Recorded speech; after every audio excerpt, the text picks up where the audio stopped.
is being held due to government advice at social distancing level, and will be held virtually with committee members and officers accessing the meeting from remote locations. This meeting is being recorded and will be available via the Council's website to be viewed subsequently. Can everyone ensure that mobile phones are switched off or on silent? All members would have received an electronic copy of the agenda Friday the 8th of January. The agenda can be viewed on the public website of the Council. Members and officers will be speaking at various points. I know you've all heard this before, but I think it's important to point out that you may switch your cameras on but I would ask that, with the exception of myself as chairperson, all other times you keep your cameras and microphones switched off. This will help minimise background noise and interference and will ensure that the connection stays as stable as possible. Please do not use your microphone until I invite you to do so.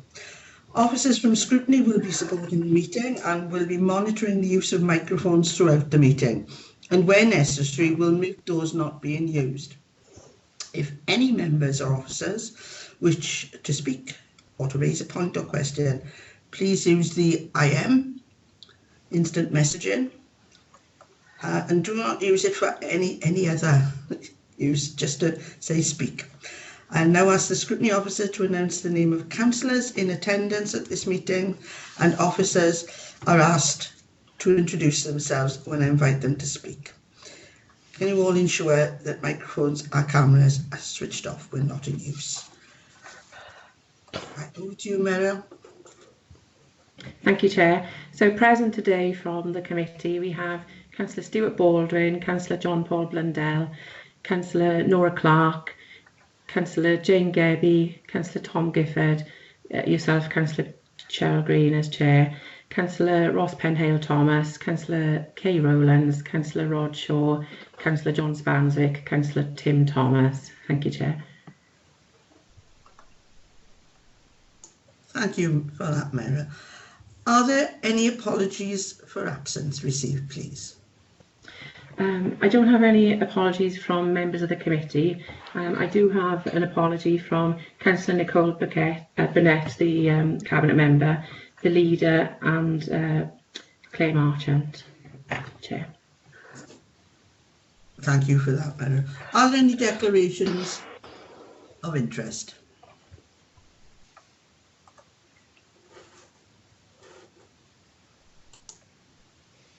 No, I have had no one indicate, other than the Chief Executive has indicated that the Leader is present, so obviously apologies a bit tendered in error.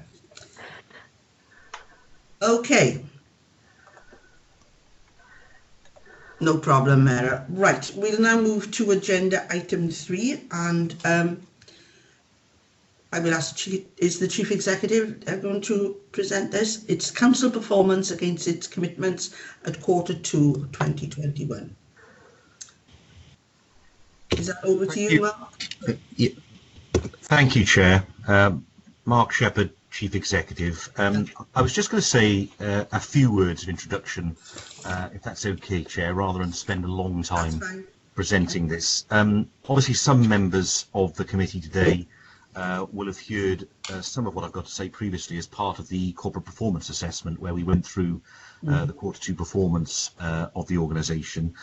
I suppose the introduction inevitably includes a reference to the pandemic and COVID-19, which has meant that many of the targets that we set back before the end of the last financial year really have been overtaken by events. So throughout the performance reports, you'll note that certainly in areas such as education, but also in areas such as the economy, and areas where the various lockdowns have affected the ability of people to work in the same way. Clearly some of the performance targets that were set have not been achieved, and we find ourselves in a position therefore sometimes, as we recognise when we get to the corporate plan item, of having to establish new baselines, recognising that we're in a new place with different priorities. And I suppose that's what I really want to mention in terms of performance, because I think when we measure councils' performance, we use these tools and these objectives and these indicators quite rightly, but of course the council's performance this particular year is perhaps measured also in different ways, and the fact that we've had to pick up the baton on so many new things, predominantly related to the pandemic and public health, and particularly around things like forming the TTP teams, the additional burden of distributing financial grants and support payments to businesses and individuals, new enforcement and education rules, very much new regulations, often at very, very short notice and having to respond to those. And of course, more directly, there's been huge issues and pressures on particularly our social care staff, some of our education staff in terms of running childcare. And we've also had to support the health board, particularly around the testing regime, and then latterly administering and helping to manage the vaccination programme. So I suppose when we go through this, Chair, what you'll find is that obviously some performance is unaffected, because perhaps one thing I should say up front is that you'll have heard me say before, I'm never keen that we use the pandemic as an excuse for everything. There are clearly some services that we'd expect to carry on pretty much as normal, and you'll see that there are many green achievements, on target throughout the organisation. But I think you'll also recognise that there are clearly some matters, for example, related to registrars, to homeless, to our ability to accelerate the digital programme, DFGs, etc., where inevitably our ability to improve and to accelerate this year has been compromised. So I suppose, Chair, that's just my overview. Obviously, what we've done, we've presented the dashboards for each of the directorates. We've got the relevant directorate representatives and most of the cabinet members present, should you wish to explore any specific issues. And of course, we're more than happy to try and answer your questions on those. Thank you.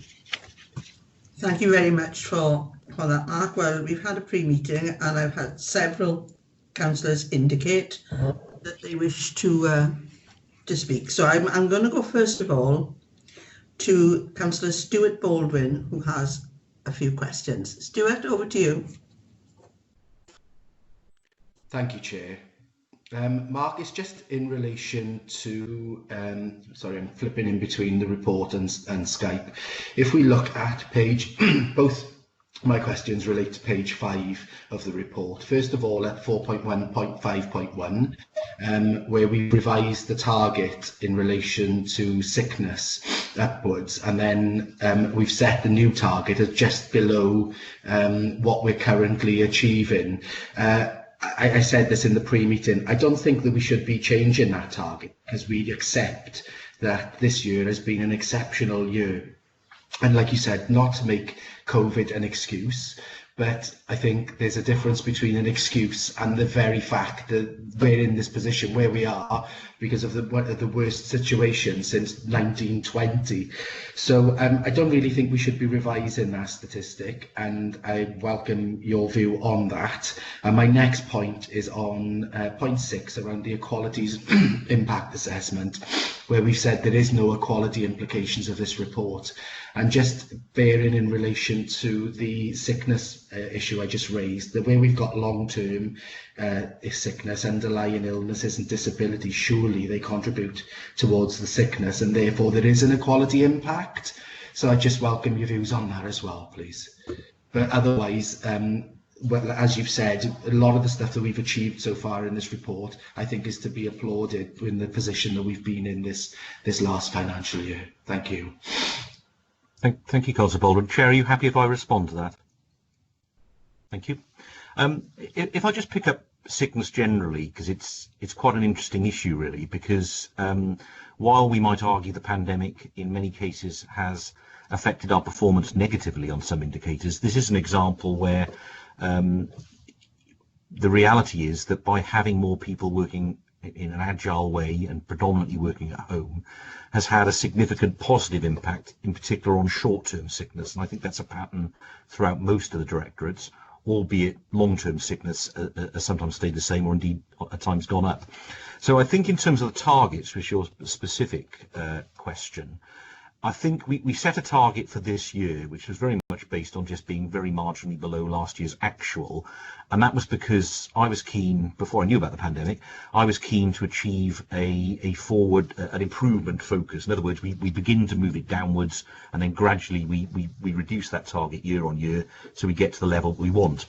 I suppose what I'd say, Councillor Baldwin, is I probably agree, maybe it's not worth changing the target this year, but in terms of next year, if we're going to continue to work in this different way, and the operating model of the council's going to continue to be different, where people will work maybe as a minimum in a blended way, with sometimes in the office, sometimes at home, then I think we can legitimately lower those targets, because it's pretty clear that, and this isn't just based on the figures, it's also based on anecdotal evidence and also based on staff feedback, that the positive impact on short-term sickness is as a result partly of people having other options. So if you wake up in the morning at 8 o'clock and you have to come in the office ordinarily, perhaps your tendency is before the 8:30 deadline to phone your manager and say, I'm not well today, and you won't come in all day.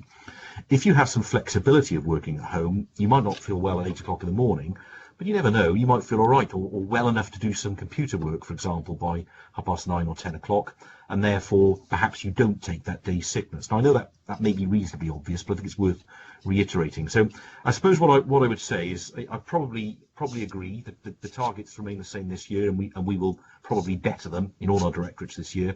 But I think there's a strong case for reviewing those targets moving forward based on the changing circumstances and the different position we find ourselves in.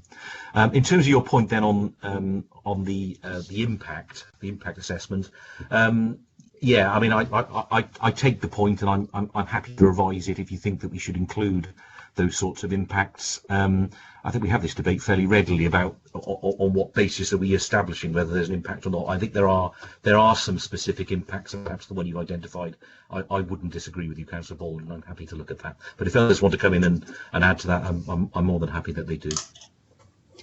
Thank you very much for that, Mark. We'll try and move through this report in order, not to be flipping back and forth on pages. But Stewart's were on the actual body of the report initially, 4.1 and 4.5. The next, has anyone got any questions on page 8? Yeah, I believe that's John Spanswick. John?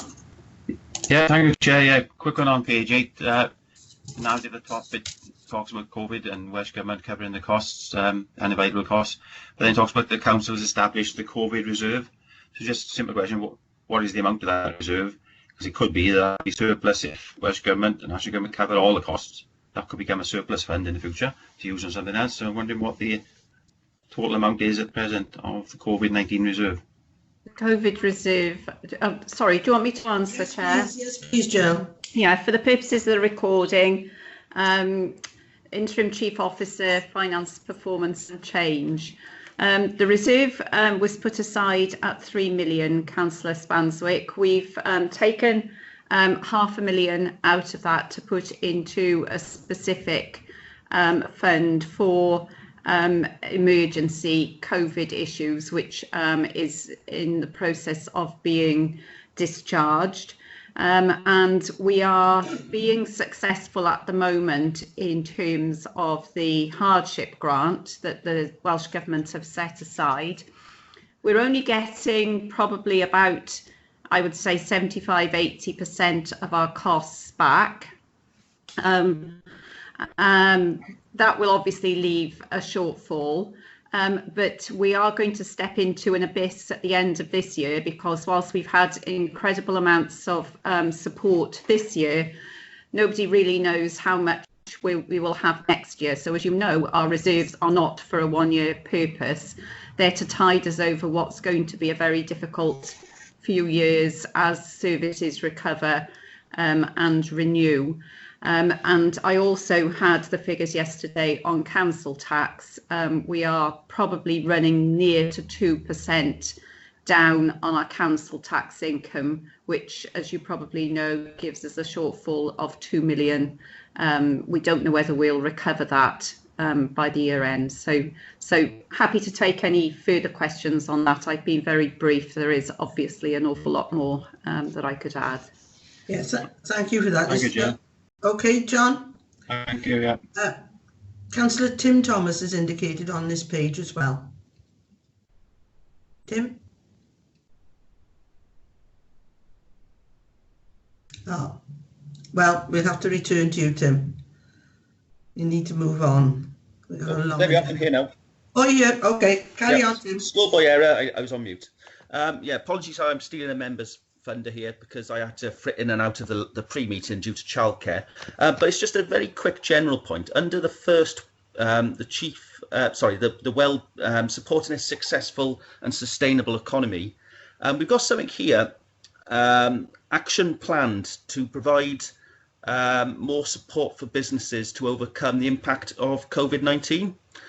And in the comments section, and I appreciate they're only brief comments, it said it's delayed because of COVID. It just didn't sit quite right with me, that comment, that something that is designed to support businesses as a result of COVID is being delayed because of COVID. So I appreciate there's only a brief bit of comments. So I wondered if Mark could outline that in a bit, explain that a bit more thoroughly, please.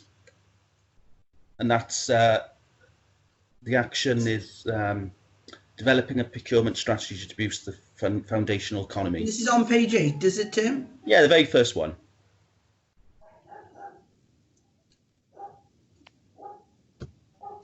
Mark, are you going to take that one? Apologies, yes, trying to. Yeah. Seems everyone trying to get the technology to work. Sorry, I couldn't get that back on then. Apologies. Councillor Thomas, yeah, I can't, unfortunately, I can't quickly find the page, so I'm going to have to do this from memory, and perhaps others will come in.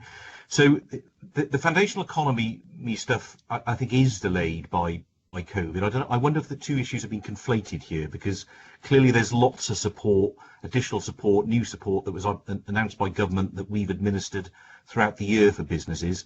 But there was, prior to COVID, there was a programme intended to support the foundational economy and develop new business units, etc. I wonder if two things have become conflated, but unfortunately I can't quickly get the paper up in front of me, so I'm not sure whether either Janine or Jill has that in front of them and may be able to give you a fuller answer. If you give me 2 minutes, I'll try and find the page, but unfortunately I can't find it at the moment. Chair, do you want me to come in? Yes, if you would like to come in. Apologies for the delay, but I had to put my mic off. My dog is furiously barking at somebody. For the purposes of the recording, Jill Lewis, Chief Officer Finance, Performance and Change. I think there are a couple of things here, and I think Kelly can Yes. comment, and Janine may want to comment, because this is about the bigger package for business and kick-starting the economy. So the bit that I was going to talk about was the grants. Obviously, you'll be aware that the Welsh Government have endeavoured to support business through a series of grants. I won't go into them in detail, but they started back last March. We're now on phase 3. And I'm pretty sure that if we go further than January in terms of lockdown, we may even get to a phase 4 in terms of those grants. I won't go into the multiplicity of the amounts and who they're supporting, because we would be here all morning. But that's a very big plank of the government's help for business. They've also got their own help, which is the Economic Resilience Fund for businesses to apply to. So in terms of support and financial support, that's the offer at the moment. There will of course be things that Janine's team are doing in terms of kickstarting the economy, and I think Kelly said that she wanted to come in on this. Yes, Kelly has indicated. Kelly, you happy to comment now? Yes, thanks, Chair. For the purposes of the recording, Kelly Watson, Chief Officer, Legal and Regulatory. Chair, in relation to the foundation economy, members will be aware that there was a plan to do a lot of partnership work in terms of the foundation economy and other schemes. Unfortunately, that has been delayed as a direct result of COVID, because the partnership working with other public sector bodies ground to a halt to an extent, where those other public sector bodies and ourselves were caught up in COVID work and COVID recovery. The project is back up and running now. It's not going at the speed we originally anticipated, but it is up and running. And Rachel Jones, the corporate procurement manager, she is preparing a report. I think it's coming to Cabinet possibly in February or March, just to give an outline of where we are with the various different projects we've got ongoing at the moment. Right, thank you very much, Kelly. The leader would also like to come in here. Oh, thanks so much, Chair. Just wanted to make the point, and I think it's a good question from Councillor Thomas, but at a certain stage, we were all hoping and planning for a potential recovery. And of course, we're not in recovery now. We're in some of the darkest days of this pandemic, unfortunately. But of course, back in the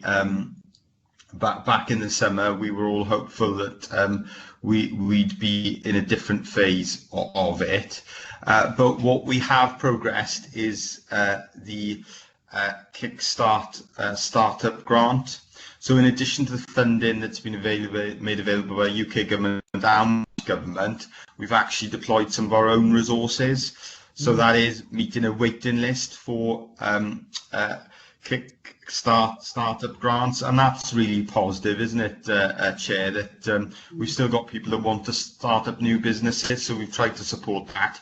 And also rolling out the property enhancement fund across the county borough. We've progressed that as well. So I wanted to just update colleagues on that, because we will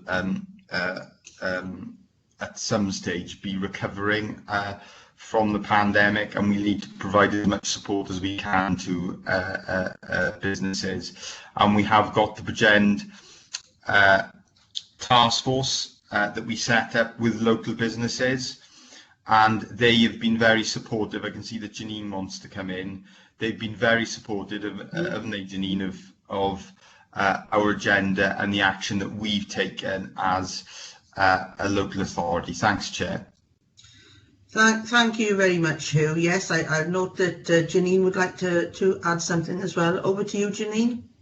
Oh yes, good morning. Thank you, Chair. For the purposes of the recording, I'm Janine Nightingale and I'm the Corporate Director of Communities.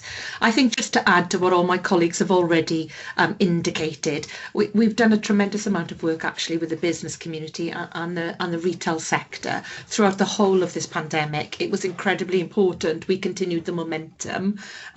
Lots of things have already been mentioned, all of the grants that we've been delivering, but not least the enormous effort by the team itself to get the COVID business grants out from Welsh Government, and that included staff working all through Christmas actually to get those grants out for us, because the next lockdown was coming after the Christmas period, so staff worked tirelessly to get that out. I think that must be commended for them.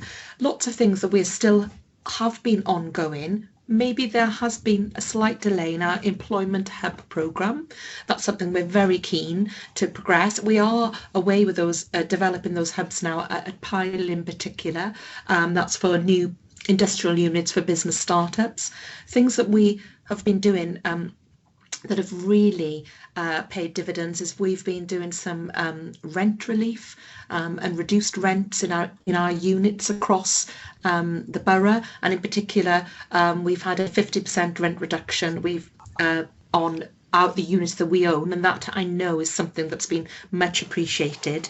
And then tremendous support within town centre retail as well. We mustn't forget that, how important our town centres across the borough are for us. We've worked on advice leaflets and on screens and on hygiene and information leaflets. And one thing that we are really keen to do is to look at business models and how they operate, because we all know now that a lot of business has gone online. and people, as well as having a physical presence, also have an online presence. And that's something we would like to work with businesses across the borough to do, to improve their social media and their online presence. And I know that's something that would be welcomed by businesses and something we're looking to work on in the new year. But I think there's been a tremendous effort by the team to ensure that even through the pandemic and going forward, we prioritise businesses because they're an essential part of our economic recovery. Thank you very much for that, Janine. I think there's a fairly fulsome answer there to everyone. I'll move on to page 9 now. And no one has indicated on this. I'd just like to comment on the registrar office and births. I think probably there has to be some move towards digital solution on this, because obviously 99%, it's not even half of that now, and obviously it's because it's not open. So I don't know if anybody wanted to comment, but to my way of thinking, you're going to have to be able to register other than in person. Chair, I'm happy to comment if you like. Yeah, thank you, Kelly. Yeah, what happened was at the start of the pandemic, obviously the offices had to close. Legislation was changed in relation to death registration, so the team can now carry out death registrations in a different way, which does allow it to be done remotely over the phone and with direct contact with the doctors and the funeral directors. Unfortunately, there hasn't been a change in the legislation relating to birth registrations. So as the legislation stands at the moment, they still have to be done face to face. Obviously, there are ongoing at national level, ongoing discussions about whether there is scope to change that. But at the moment, our hands are tied and we can't, unfortunately, do the birth registrations in the current circumstances.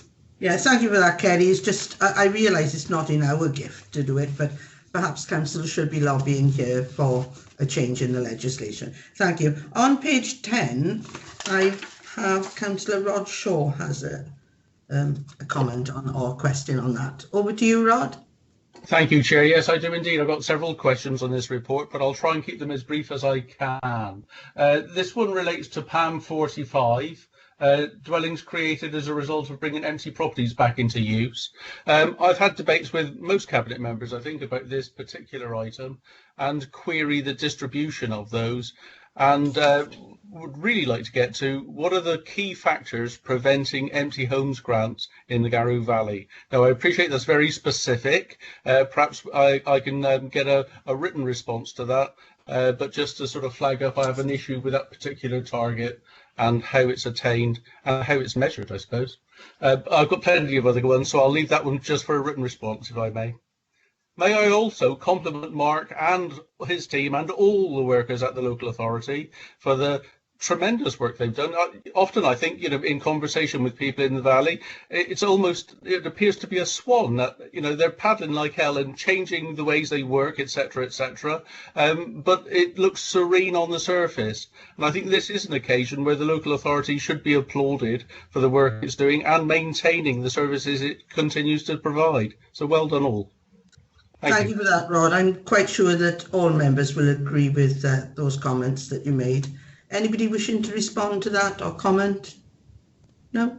Oh, hi. Sorry, I've just put a comment in the chat box. Yes, I've seen that, Denisha, that you get a written response over. Yeah. That's absolutely fine. Thank you. Thank you. Okay, we'll move on now. I think the next page we had a comment on.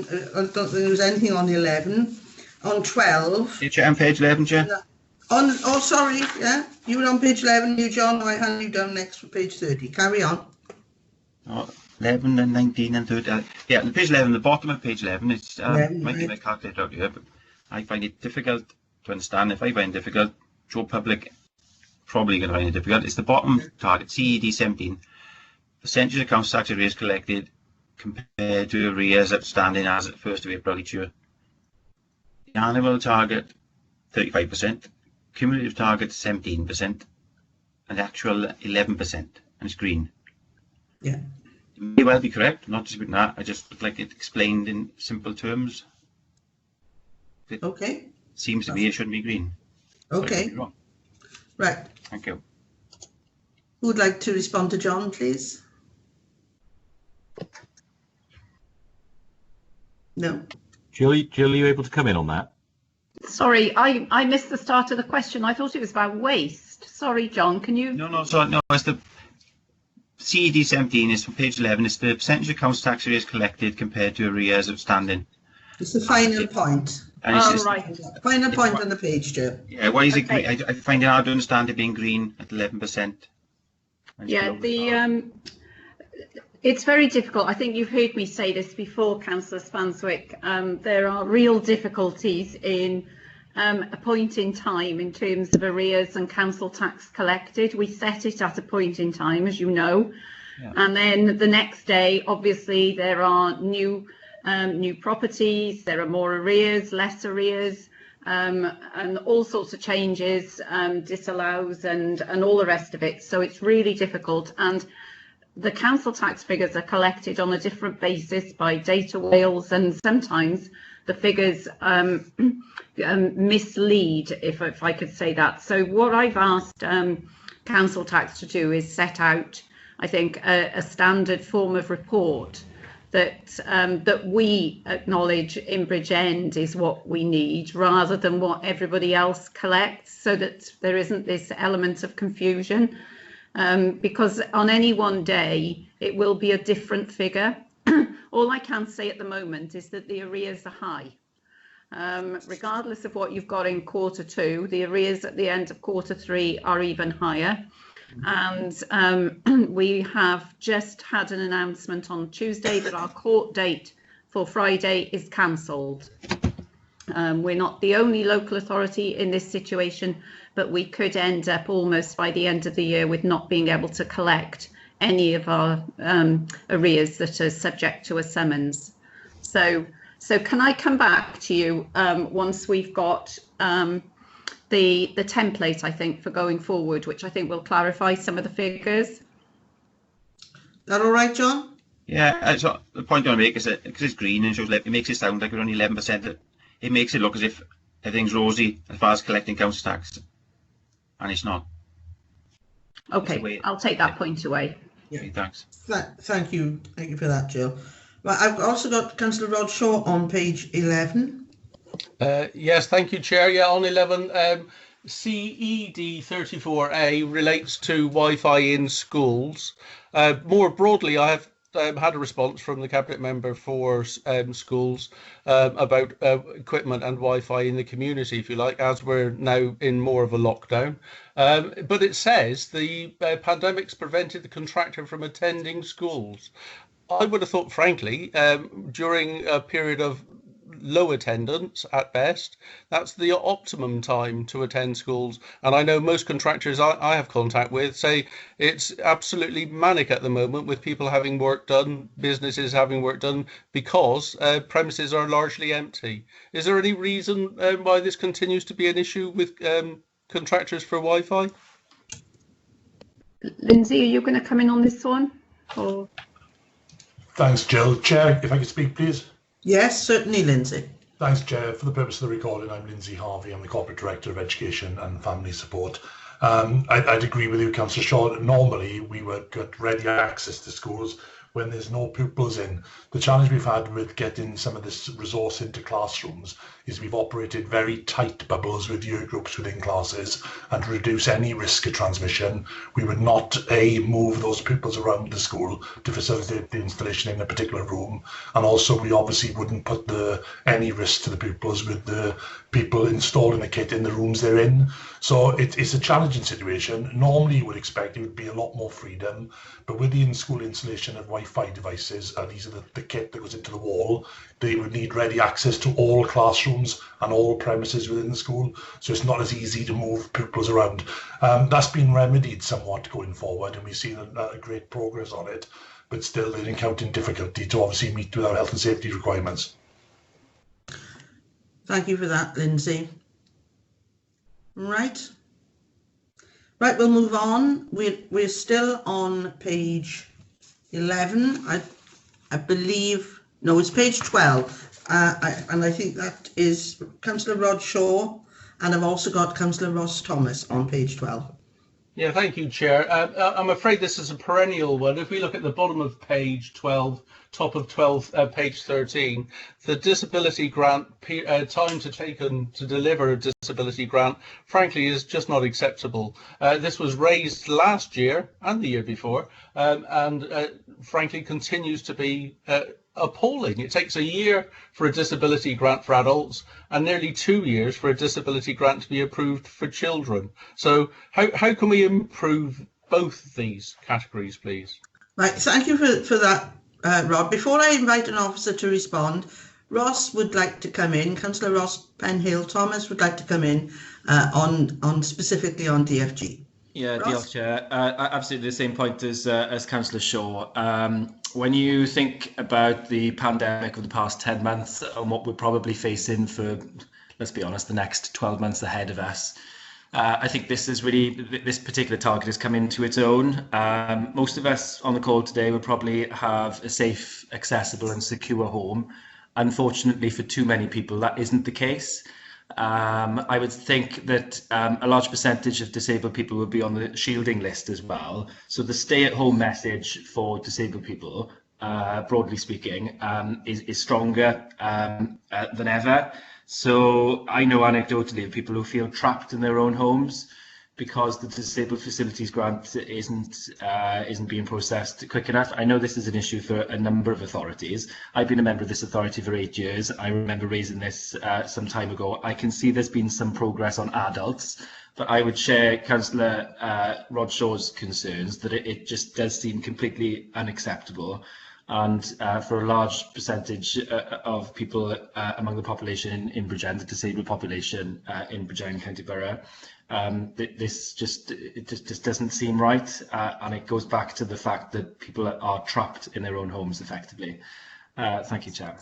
Thank you. Also, Councillor John Paul Blundell would like to add something quickly here, and then we will go to Councillor Denisha Patel, Cabinet Member, for a response. Thank you.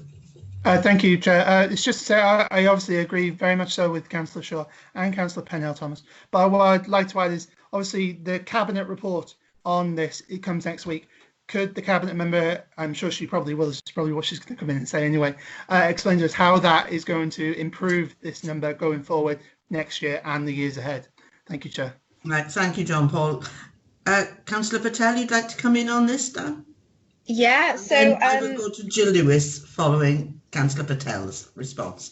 Thank you, Denisha. Yeah, thanks, Chair.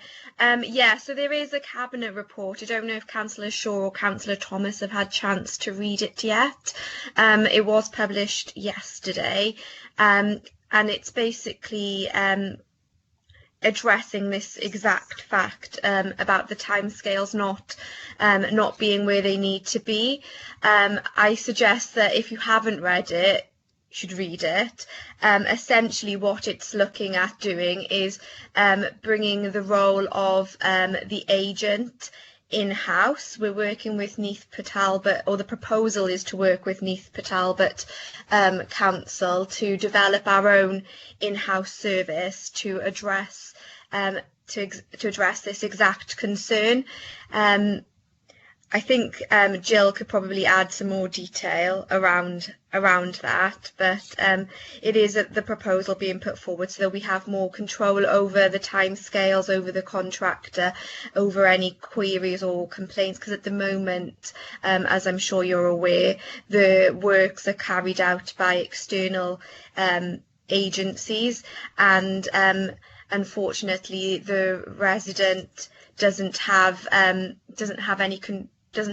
kind of one point of contact, so it does come back to the local authority, and we haven't engaged the contractor, we haven't engaged the engineers, structural engineers, the architects, the OT, so we have limited input into what's been delivered because of that, and therefore we're looking at bringing it in-house to see what can be done to how to speed it up. I think, Jill, if you want to add anything, because I think you've indicated. Yeah, thank you, Jill. Councillor Patel, that was an excellent summary, I think. You've been with us on this tortuous journey, I can't disagree with the comments made by elected members on this. I think I've been here long enough now to know that it came to the Audit Committee a couple of years ago, and the Audit Committee are keeping a very close eye on this. All I can say is that it's been, those of you who know the amount of work that's gone into this will know that it's been incredibly difficult. But working with social care and housing, we've unpicked the whole thing. And in essence, there will be a series of reports coming forward which tackle each particular part of the system that's broken. So the first part, as Councillor Patel has outlined, is to bring the agency in-house. That's incredibly important. Most of our complaints we can't do anything about because they're not down to the council. And we found ourselves hamstrung, frustrated and completely in agreement that it's unsatisfactory, but not being able to do anything about it. So we've broken through that now, and I hope that when this cabinet report goes through, you'll start to see some real action in terms of the council taking control of its own destiny. And then we also want to bring some competition and some real performance and governance around how we fast track and move to a trusted assessor model in terms of even down to self-serve in terms of the small adaptations. So there's minor works and disabled facilities grants, both of which are being tackled at the same time. But I can see it. I could go on all morning, I think, on this piece of work. So if anybody wants to perhaps have more detail, then perhaps I'm happy to arrange a briefing, Chair, rather than hog the floor on this particular topic this morning.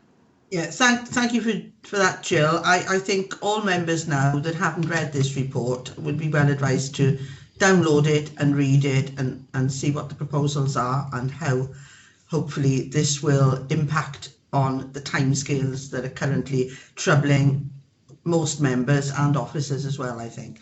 Thank you. Right, we'll move on now. We'll move on to page 13 now. I've got, I think the first person to speak on this is Rod. Yeah, thank you, Chair. Only very briefly, because we've discussed sickness already, but this is the first page where it's broken down by service area. Yeah. And not to pick on this service area, it's true of all of them. It's clearly set out there that the imbalance, if you like, for stress, anxiety, depression and mental health.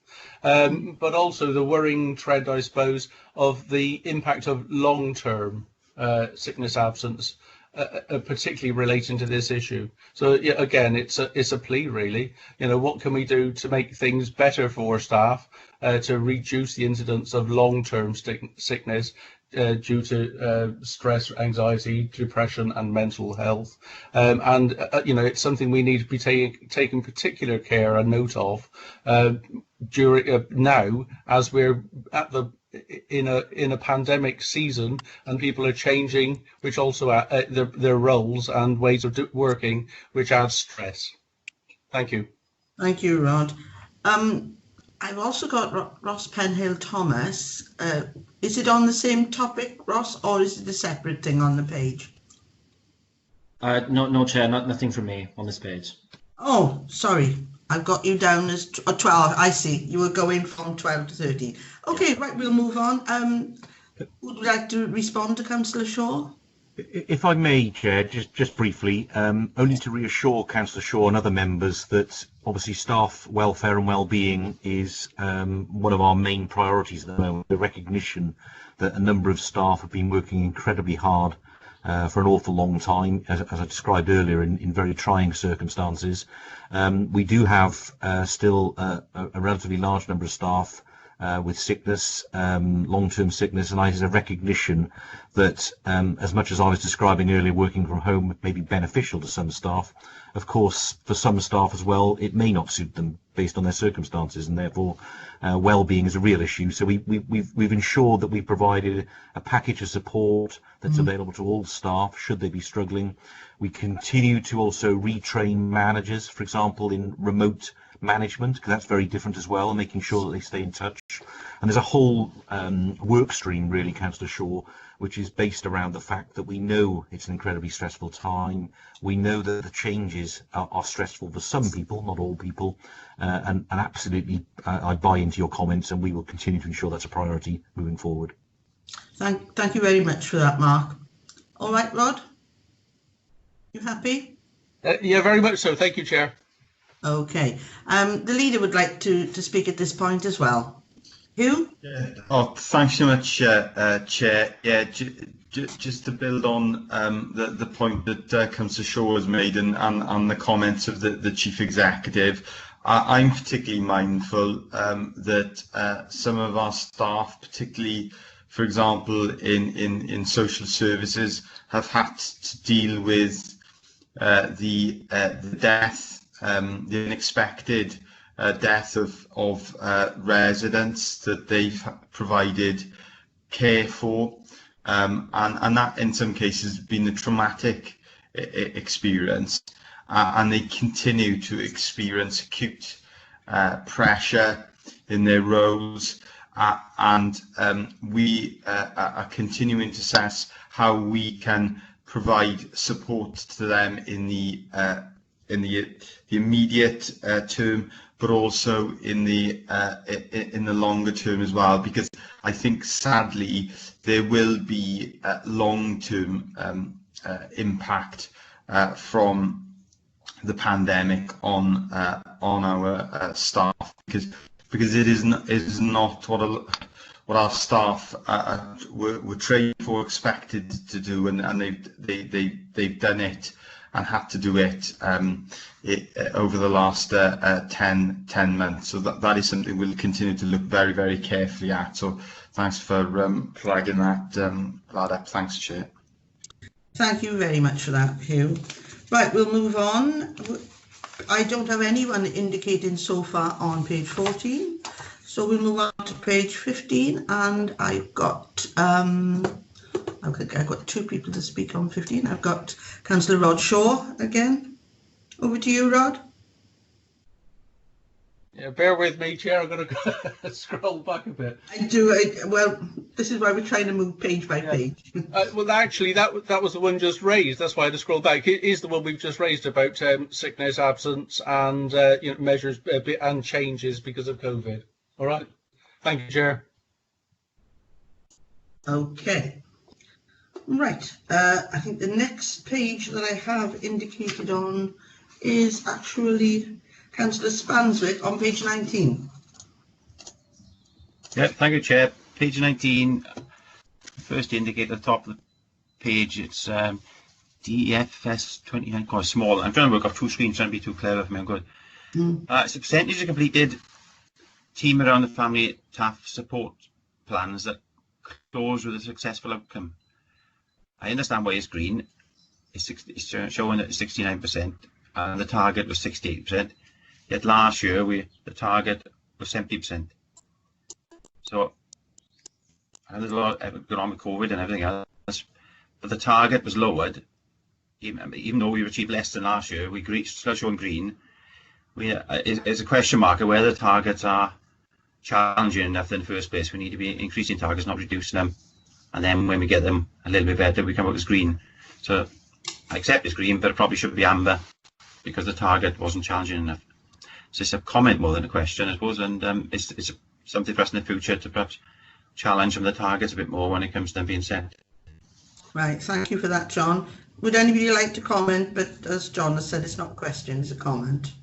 Thanks, Chair. Yes, Lindsay Harvey, Education and Family Support. Oh, right, that's fine, Lindsay. I think it's a very fair comment, Councillor Spanswick, and we need to bolster the narrative there. What's happened with the TAF process this year is we've sharpened up some of the requirements within the process. So the actual way we do things has changed. So I think it's probably worthwhile adding that to the narrative to explain a little better. So thanks for that, Councillor Spans. We'll do that. Thanks, Lindsay. Thanks. Thank you for that, Lindsay. Right. I'll move on. 20, 21, 22, no indications unless somebody wishes now. Page 23, I've got Councillor John Paul Blundell. Over to you, John Paul.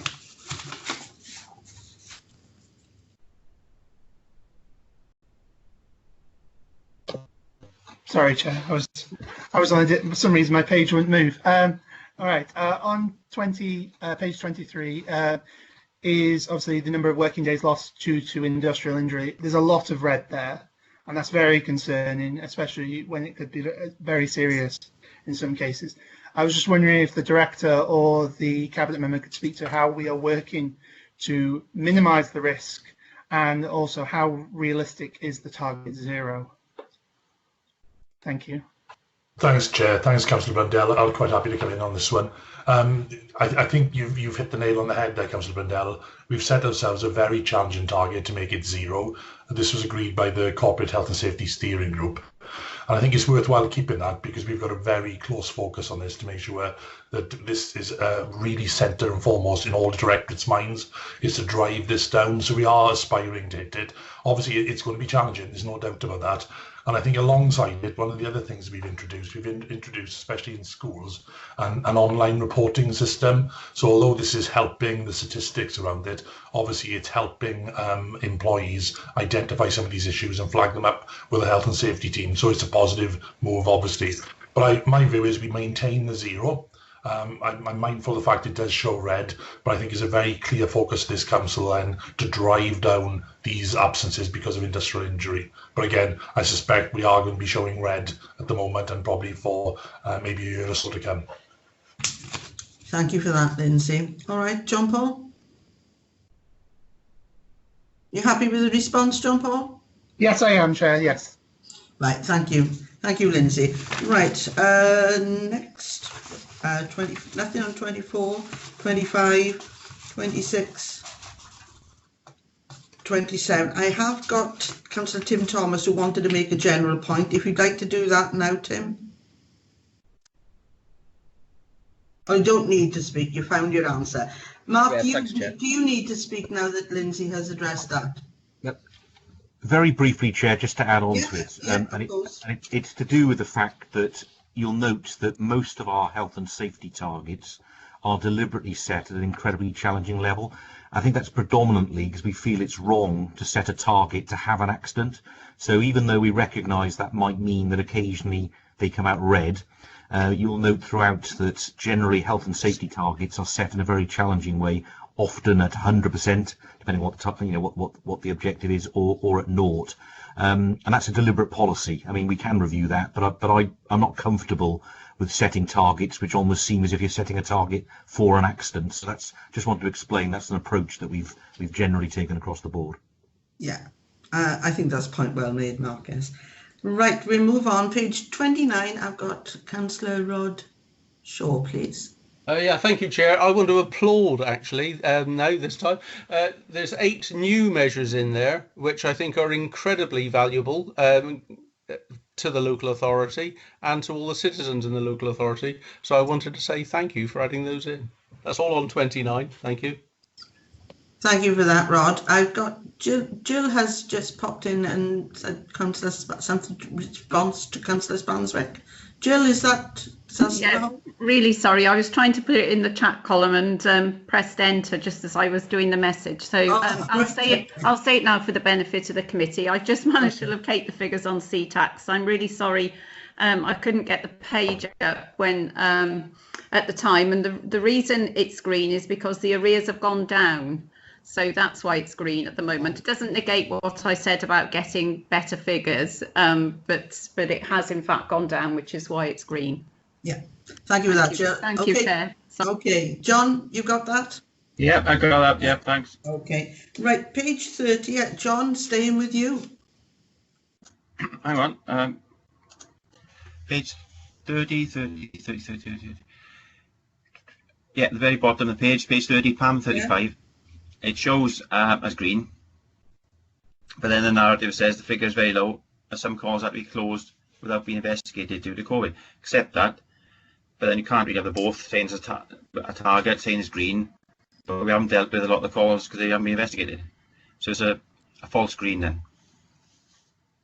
Comment again more than a question, but it's you know, if the public are going to look at this, think, oh, so all this green, so all hunky-dory, was not, because a lot of stuff wasn't investigated, and we don't know the numbers that weren't investigated.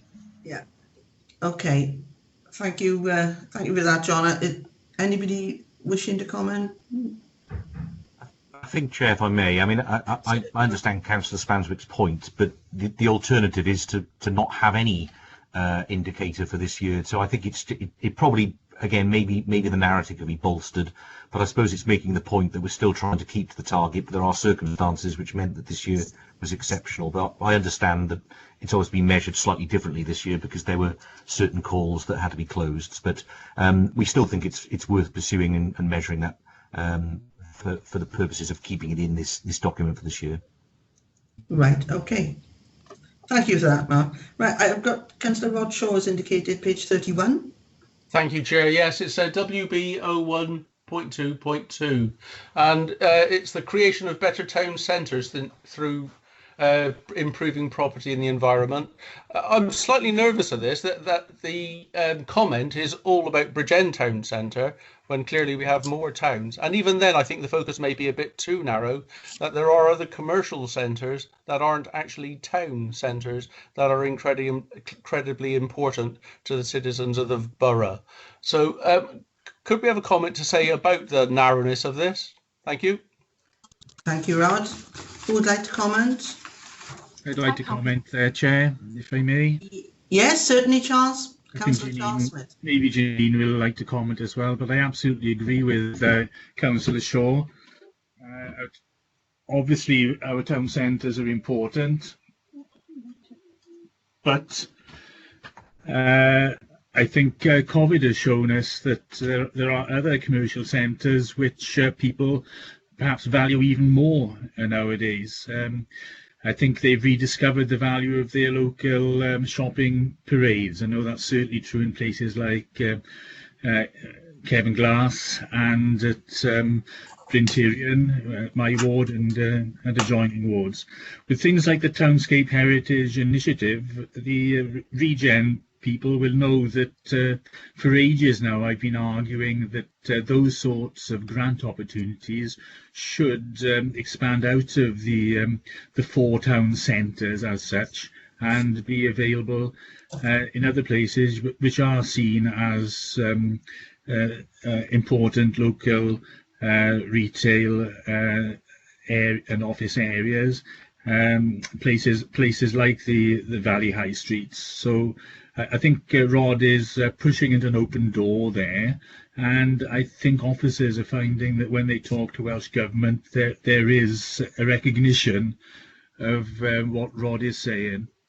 Well, thank you for that, Charles. I know Corporate Director Janine Nightingale would like to add to the response. Over to you, Janine. Thank you, Chair. Yes, just to add to what Councillor Smith is saying, I think perhaps this text could have been amended to reflect our position, really. Yes, we do have a Bridgend Town Centre master plan, but other centres across the borough are just as important, if not more important, during the COVID pandemic, because people are encouraged not to travel. So shopping local, it really is vital now. And I think what we always recognised this.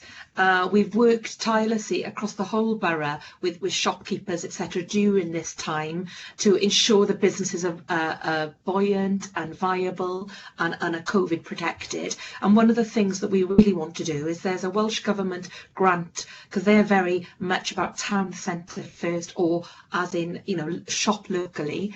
There was a grant programme that came forward and we focused on the main centres, but we want to roll it out across the borough now. That's something we're very, very keen to do, to look at those local shopping parades, the local district centres that are vital for our economy and for the local community, and look at improving the business offer there. So we are very aware of this, Councillor Shaw, and it's something we really want to work more on our presence and get the message out that shop local is the approach to economic recovery. Really, it's something we're keen to do. Thank you very much for that. I do agree actually with the sentiment here, because the ward I represent, which is adjacent to Councillor Smith's, actually the number of people that I see walking the public footpaths, the pavements, etc., now compared to pre-COVID, I can't say it is double. It's far, far more than that. So I do think that we need to appraise everything, including accessibility of our footpaths. Thank you. Right, I think I reached the final page of indication. Is there any councillor at this point now that hasn't indicated to me have anything with the rest of the pages? Because no one has raised anything in the pre-meeting, and I've got no indication here. I've got Councillor Stuart Baldwin. Is there something you'd like to add, Stuart? It was just on page 32, Chair. Is that okay? Yeah. It's just in relation to the, obviously I am one of the councillors that has the 80%, maybe 90% of Bridgend Town Centre in my ward. So obviously I'm going to speak up for what is the commercial centre, but obviously I'm very respectful of the fact that there are outlying shops that do need support as well. But the town centre doesn't only provide the commercial aspect, it also provides a visual impact, and that has a wider well-being impact on people within the community. So I'm going to speak up for that. But I just wanted to point out on page 32 around the empty properties, the empty premises, is that that's going to rise. So it's just being cognizant of the fact that as part of COVID-19 we are still going to see more premises within the town centre becoming empty as furlough continues to end and business owners continue to close not post-pandemic, because we're not past it yet. I'm hopeful that we do see some sort of resurgence within it, and I do agree with all other members that we are seeing more people wanting to go into town and shop locally and support them. But it's just being aware of the fact that we are still going to see increases within our town centres. Thank you. Thank you, Stuart. I think that was a comment rather than a question, but if anybody would actually like to comment. Yes, Janine. Chair, I'm happy to come in on that one. Yes, absolutely, Councillor Baldwin, I couldn't agree more. Unfortunately, I think we are going to see this figure increase for vacant premises, as unfortunately businesses may not survive the pandemic. We were working tirelessly to ensure that they do. I was having a walk around in my stag before Christmas and speaking to some business owners there, and they were saying that some of the grant funding that had come through from Welsh Government was helping them just about stay open, but they were very concerned about the ongoing situation, especially after Christmas as well. That's what and this is where we are now. The bad weather combined with the very high numbers in some parts of our borough, they're concerned about the buoyancy, and that's something we've got to be really aware of moving forward, and certainly look to baseline where we are when we do get to the end of the pandemic, so that we can set meaningful targets and get back out there and try and encourage new business startups and to help assist and move forward in our town centres to get the vitality and viability back, because town centres, you're absolutely right, are more than just a retail destination. They're a destination for community well-being, where people get together, where they meet. There's a daytime and nighttime economy, and this is something we need to be mindful for when we move into our recovery phase. Thank you, Janine. Councillor Charles Smith would like to come back and make a quick comment. Thank you, Chair. Councillor Charles Smith, Cabinet Member. Just a quick comment again to point out that the three large towns have all got projects going on, and those projects have continued through the COVID with difficulty and with very careful safety measures. But my state town hall, the Bridgend master plan, and the ongoing plans for Porthcawl regeneration are all going ahead. And I'd like to pay tribute to Janine, because she quite the opposite of allowing COVID to hamper any of these schemes. She's actually accelerated our thinking on, I would say, all three of those schemes, but in particular the Porthcawl one. And I think there's going to be a series of accelerated announcements on Porthcawl. We've put out one now about the food store, which, looking at social media, on balance, has been very, very positively received. There's, to misquote Abraham Lincoln, you can please some of the people all of the time, you can please all of the people some of the time, but you can't please all of the people all of the time, and that's true in Porthcawl. But I'm very happy with the positive reaction to the publication of next Tuesday's Cabinet report on Porthcawl. I'd also like to take the opportunity of thanking First Cymru, because my canary in the coal mine, I know things are going wrong due to COVID if the 68 and 69 bus service, Cefn-Glas to Bridgend Town Centre, if that's disrupted.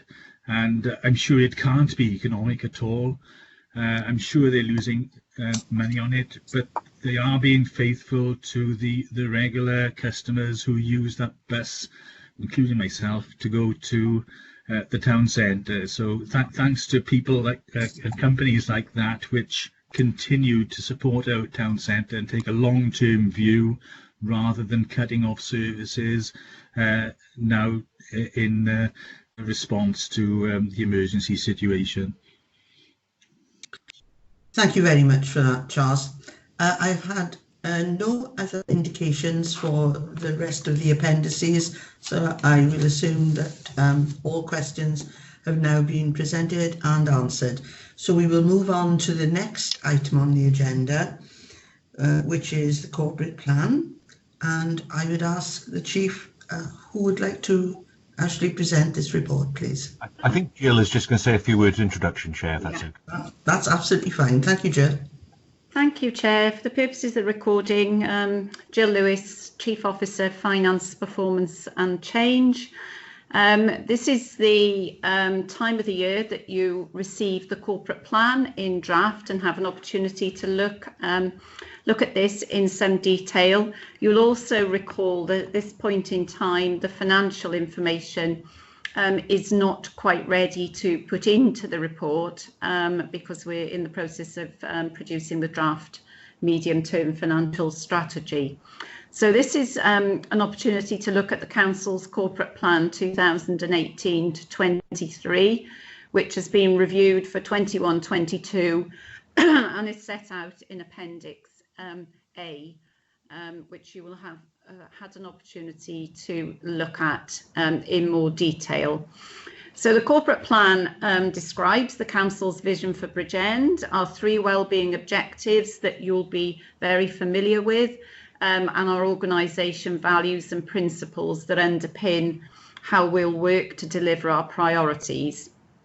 The plan also represents our contribution to achieving the 7 national wellbeing goals from the Wellbeing of Future Generations Wales Act. We're expected to publish our wellbeing objectives and keep these under review. And this is obviously the way that we undertake that in Bridgend.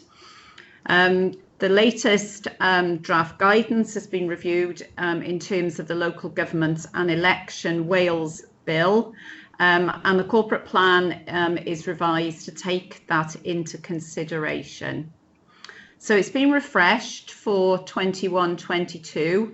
It's gone through the usual corporate planning process with corporate directors, heads of service, and through each of the directorate departmental management teams. You'll recall that we've made a real effort in the past few years to do this top down and bottom up to make sure that everybody has an opportunity to contribute, and indeed everybody then owns the corporate plan. We also refreshed last year's corporate plan, and I know that the Chief Executive has referred a number of times this morning to the the global pandemic and the fact that it has caused some difficulty in carrying out and in terms of delivery some of our key objectives. Some of those have been paused, some of them of course will not meet the targets. Some of those we might have overachieved on some of the targets. If you asked us whether everybody would be working remotely from their homes within a few months of bringing in a policy, then we probably wouldn't have believed that. So there are all sorts of changes that took place. So we did refresh the 2021 corporate plan, and this is now the draft for 21-22. The wellbeing objectives, aims and strategic priorities remain unchanged, although commitments have been revised and obviously performance indicators to measure outcomes have been agreed.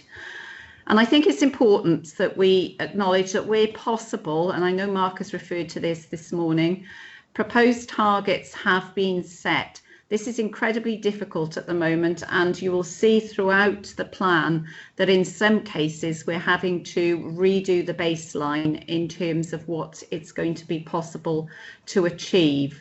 So, so some of those cannot be collected in the way anticipated due to the ongoing impact of COVID-19. For instance, the lockdowns obviously impacting on schools, the local economy, both of which have been mentioned in our review of CPA Q2. So it has become more difficult to set targets. We've shaded those in grey in Appendix A to show that, so that you can go straight to those to see why we've said that. And as Mark has also alluded to this morning, we've been really careful to not use the pandemic as a reason for not trying to do this. So we've challenged ourselves very hard to make sure that that we can do as much as possible to keep our whole performance and governance framework in place. So as part of the annual review, we've proposed to extend the lifespan of the current corporate plan by a year to 2023. The rationale for that is obviously the local elections have been pushed back by a year, and that enables any new administration to set a new corporate plan. And also the Public Services Board are required to undertake an assessment of wellbeing 12 months prior to local elections. And that is expected to be published in 21-22 and should help to inform any new corporate plan. As I've said, the financial information will be incorporated into the plan once our budgets are finalised for the medium-term financial strategy. And obviously any comments today will be considered in full in time for the reviewed plan to be finalised for Cabinet for the 23rd of February and obviously for Council approval on the 24th of February. So just a couple of things in the plan itself. You'll see on page 57 there are steps and targets, and that refers to what I've just said and Mark has alluded to this morning in terms of the difficulty in making this as real as it normally would be. And I think we will probably enter next year with some trepidation about what's achievable and what isn't. And again, we may have to refresh the corporate plan halfway through the year. That may become the norm in terms of our fleet of foot and our agility to respond to different circumstances. And I just wanted to refer to page 69, the digital strategy. Hopefully everybody's had an opportunity to read that. It's never been more important in terms of capitalising on the situation that we find ourselves in and capturing the learning from that and rolling that out as what I call the new normal. And on page 75, the partnerships, again, incredibly important in terms of our ability to deliver going forward. We've relied very heavily as a council on what has been good partnership working, and it's stood us in really good stead through the emergency situation that we found ourselves in, certainly last March, and still find ourselves in, I can't believe I'm saying it, 10 months later. So I didn't want to say any more, Chair, on that. I don't know whether anybody wants to add anything, but I'm sure we're all happy to answer any questions you might have on it. Thank you very much for that, Jill. I think what we are mindful of as a committee is obviously there are things such as the MTFS detail that are not yet able to be put into the corporate plan, and that as a scrutiny committee we can only comment on what we have in front of us then, as it were, at this moment in time because of the timetabling. Right, the first page and person, Councillor John Spanswick, who has a question on page 57. Thank you, Chair. Yeah, page 57. It's the 5 ways of working, and the second principle there is to focus diminishing resources on communities and individuals with the greatest need. Totally agree with that. But the question is, how are we assessing the need both of communities, or the greatest need in communities and individuals? So how is that assessed to know how those resources are allocated? Thank you. Okay, well, I'll give a short answer to that. I could give a very, very, very long answer on that, but the whole MTFS process and the equality impact assessment and the way we challenge and the scrutiny role and the BREP role is all part of challenging that process to make sure we deliver for communities. This is communities, not in terms of a directorate, it's communities in Bridgend. And that is the whole MTFS process. And that's the opportunity to make sure that we are delivering. So our wellbeing objectives are very clear: supporting a sustainable economy, making people self-reliant wherever possible, and also using our resources to best effect. And it's through those and through the aims and objectives that you see in front of you in the corporate plan and the associated spend on those that we challenge, and we come forward with what is the package at the end of February, the MTFS, which includes revenue, capital, the corporate plan, and all the associated documentation with that. So that's the process, Councillor Spanswick. Chair, can I just come back? Yes, question is not about the process. I'm still not clear if there's a list or something saying, well, this community has a greater need in that community, because it talks about focusing diminishing resources in particular areas. It sounds great, but I'm not sure how easy that is to put in practice to identify where these communities and individuals are. And I could honestly say where they are and where the communities are, but this is saying it can. If I may, Chair, can I? Yes, speak? Mark, you have indicated. Come in, please. Thank you, Chair. I mean, I think the point is, Councillor Spanswick, that's a complex process, and it will be different for different services. But I suppose it's an underlying principle that we want to protect and serve the most vulnerable in our society, but that will be done in different ways. So in education, Lindsay will be able to talk to you at great length about how we ensure that vulnerable learners and vulnerable pupils and free school meal pupils have additional services and additional support. For homelessness, again, we target the fact that everyone should be able to access support, because clearly they're some of the most vulnerable people in our society. Similarly, for social care, there are various processes that ensure that the most vulnerable people, those in most need, get the support they need. So I suppose what I'm saying, it isn't a single process. It'll be different for different services, but it's an underlying principle that we ensure that as a county borough and as a council, that we direct our resources to those people in most need, and I think that's a good principle, and I think it's one that most members support as well. But I don't think if you're looking for a single process that says it's these people or it's these people, there's a whole multivarious range of statistics and evidence and processes that would lead to that conclusion. And then I think Jill has described then the process by which you might then challenge that as part of BREP or as part of the budget setting, etc. But I hope that helps a little bit, but it's clearly different for different services. Yeah, no, thanks, Mark. That explains a bit better. Yeah, explains it better. Okay, John. Also, the leader would like to comment at this point too. Yeah, thanks, Chair.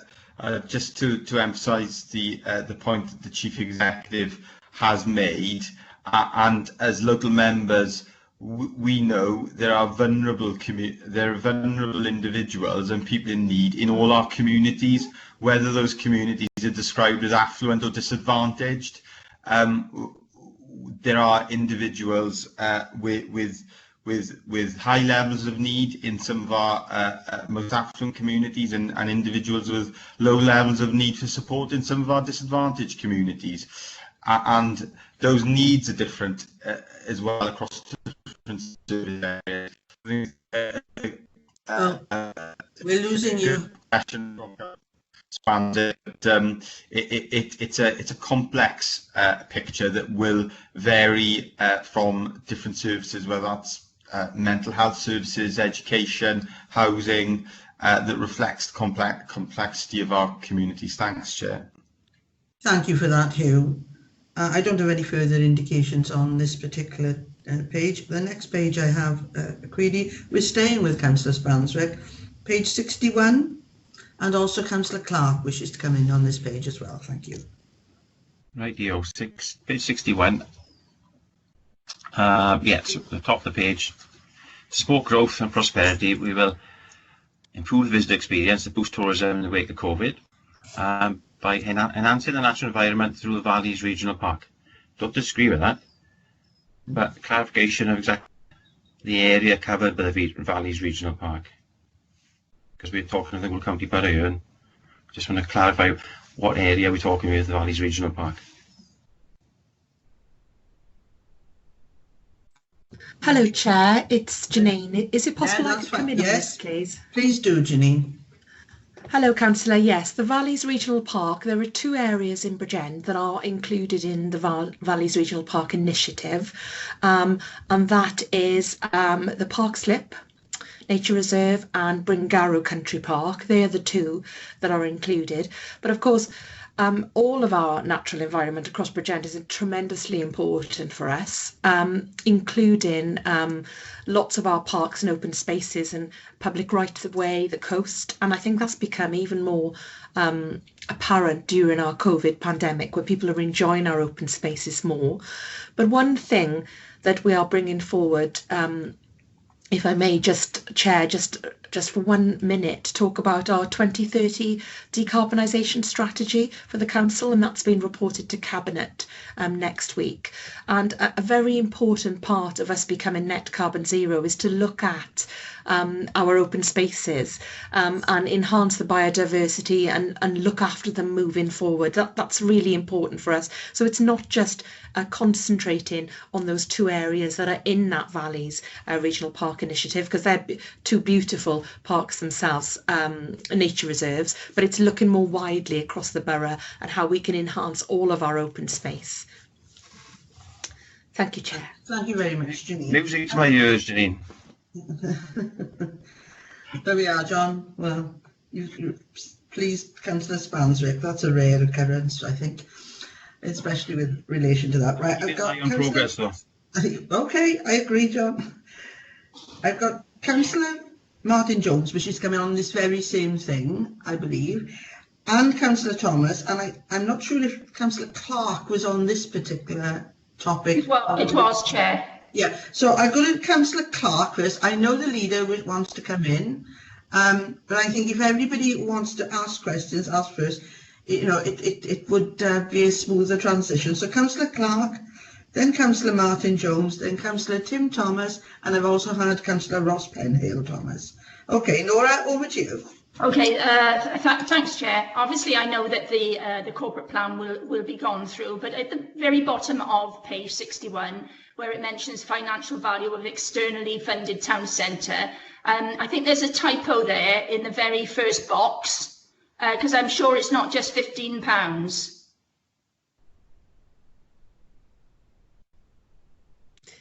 Thank you, Councillor Clark. No, absolutely, Councillor Clark. That is 15 million. Thank you for that. Thank you. That's what I thought.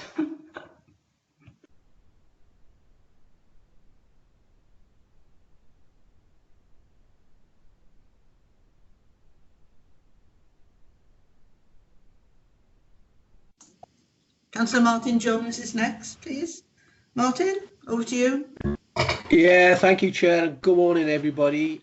Yes, it's a general question, really, on the corporate plan. And in particular, it's picking up on a comment on page 46, paragraph 4.1, where clearly those who were involved in planning our corporate plan recognise the current challenging environment.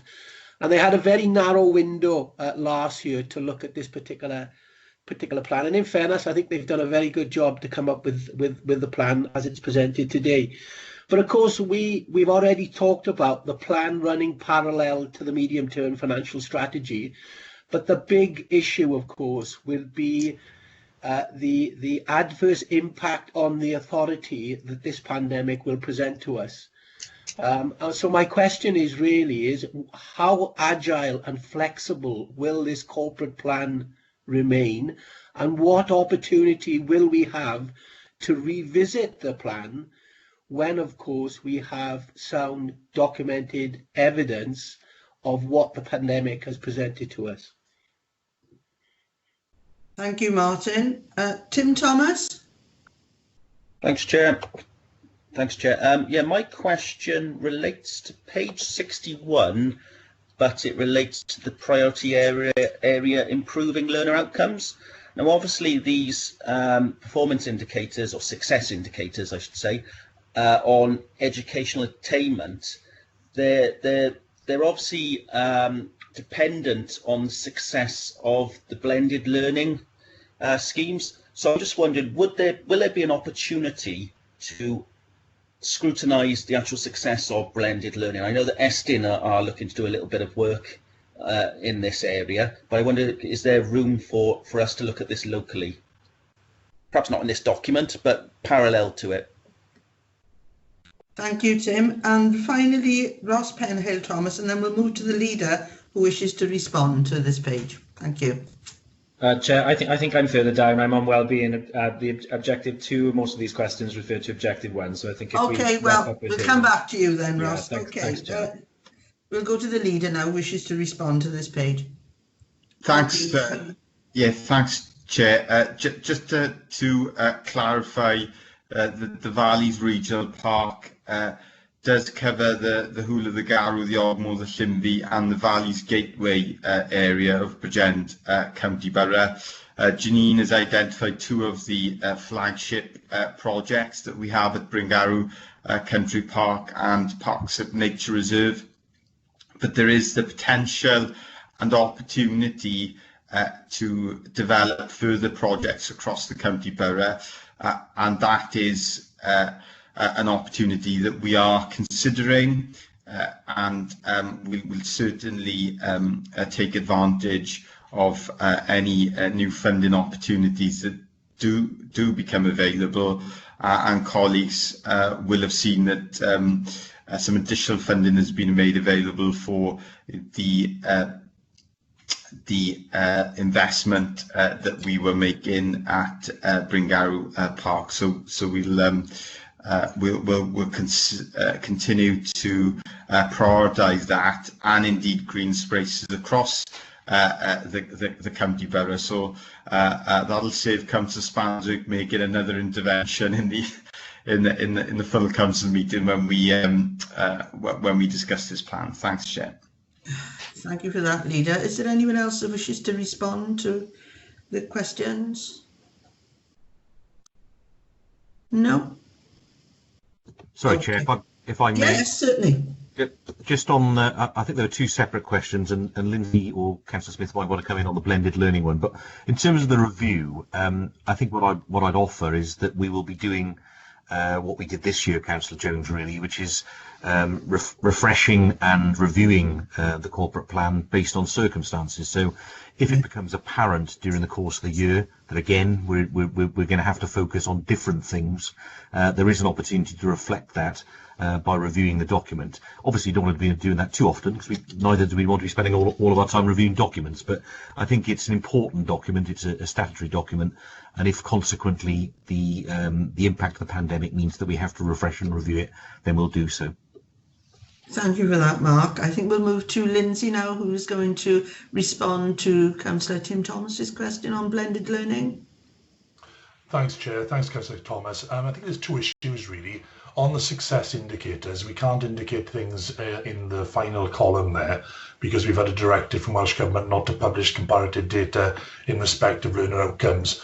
So there's something that we're not permitted to do, and this will be the same for other local authorities. With regard to other matters, of course, members will be aware there is some fluidity at the moment around arrangements for assessment at primary school level and examinations in secondary school level this year. Now, we're in constant communication, almost weekly updates with Qualifications Wales around this. I know Central South are pushing heavily for a response, and what we'll do as soon as we get an update and a firm position, we'll circulate that information amongst members. I'm more than happy to do that. I think Councillor Thomas raises a really important point around blended learning. It's something that obviously something we are very keen on. Just to give you an update on where we are with blended learning, Central South Consortium undertook a review of blended learning approaches across the region in November 2020. That's now been shared with schools, and also they're currently working with all blended schools to look at the efficacy of the blended learning approach and also to monitor learner outcomes there. And of course, as soon as we get information back on that, we'd be more than happy to share that as well. I think it's fair to say that Councillor Thomas is right. Estyn and Welsh Government are extremely interested in the blended learning offer. Members will be aware that last week Welsh Government introduced new guidance in respect of live streaming lessons, and schools are currently working through that with their staff to deliver a really important offer for schools.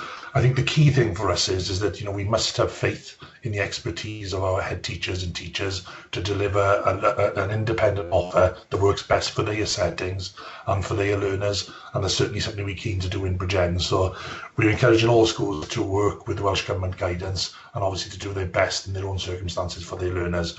But of course, as Councillor Thomas has said, as soon as we receive information from Quals Wales, Estyn and Welsh Government, I'd be more than happy, Chair, to share that with members. Thank you for that, Lindsay. And Councillor Smith wishes to speak on blended learning also. Over to you, Charles. Thank you, Chair. Yes, this is obviously an important topic which has got great importance during COVID and is going to have ongoing importance afterwards. I arranged for Cabinet to receive a briefing the other day from Central South to outline what they're doing to support blended learning. And I think it was a real eye-opener. It was everything I would have hoped from a consortium like Central South and more. And the challenge is to get the high standards of pedagogy that we're expecting from blended learning practitioners, get that disseminated right through the schools. I'm wondering whether there'd be some value, colleagues, in inviting Central South to some staff to a briefing session, perhaps a pre-council session, something of that sort. I know it's not up to me as Cabinet member to organise those, but it's just a suggestion for Democratic Services. Could be put on an all-member session so that we can all perhaps become more up to speed about blended learning, because one thing we've discovered is that people have different expectations of the online element of blended learning.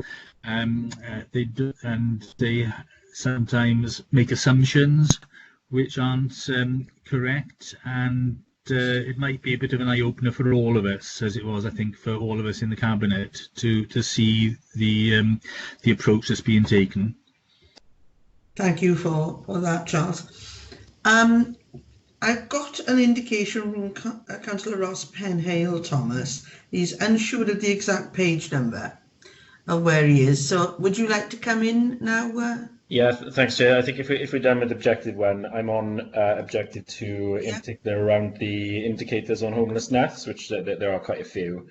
Yeah. So first of all, I'd just like to say I'm really pleased to see in practice in my community the number of dwellings that have had some funding through the local authority. I think it's been a scheme administered by RCT.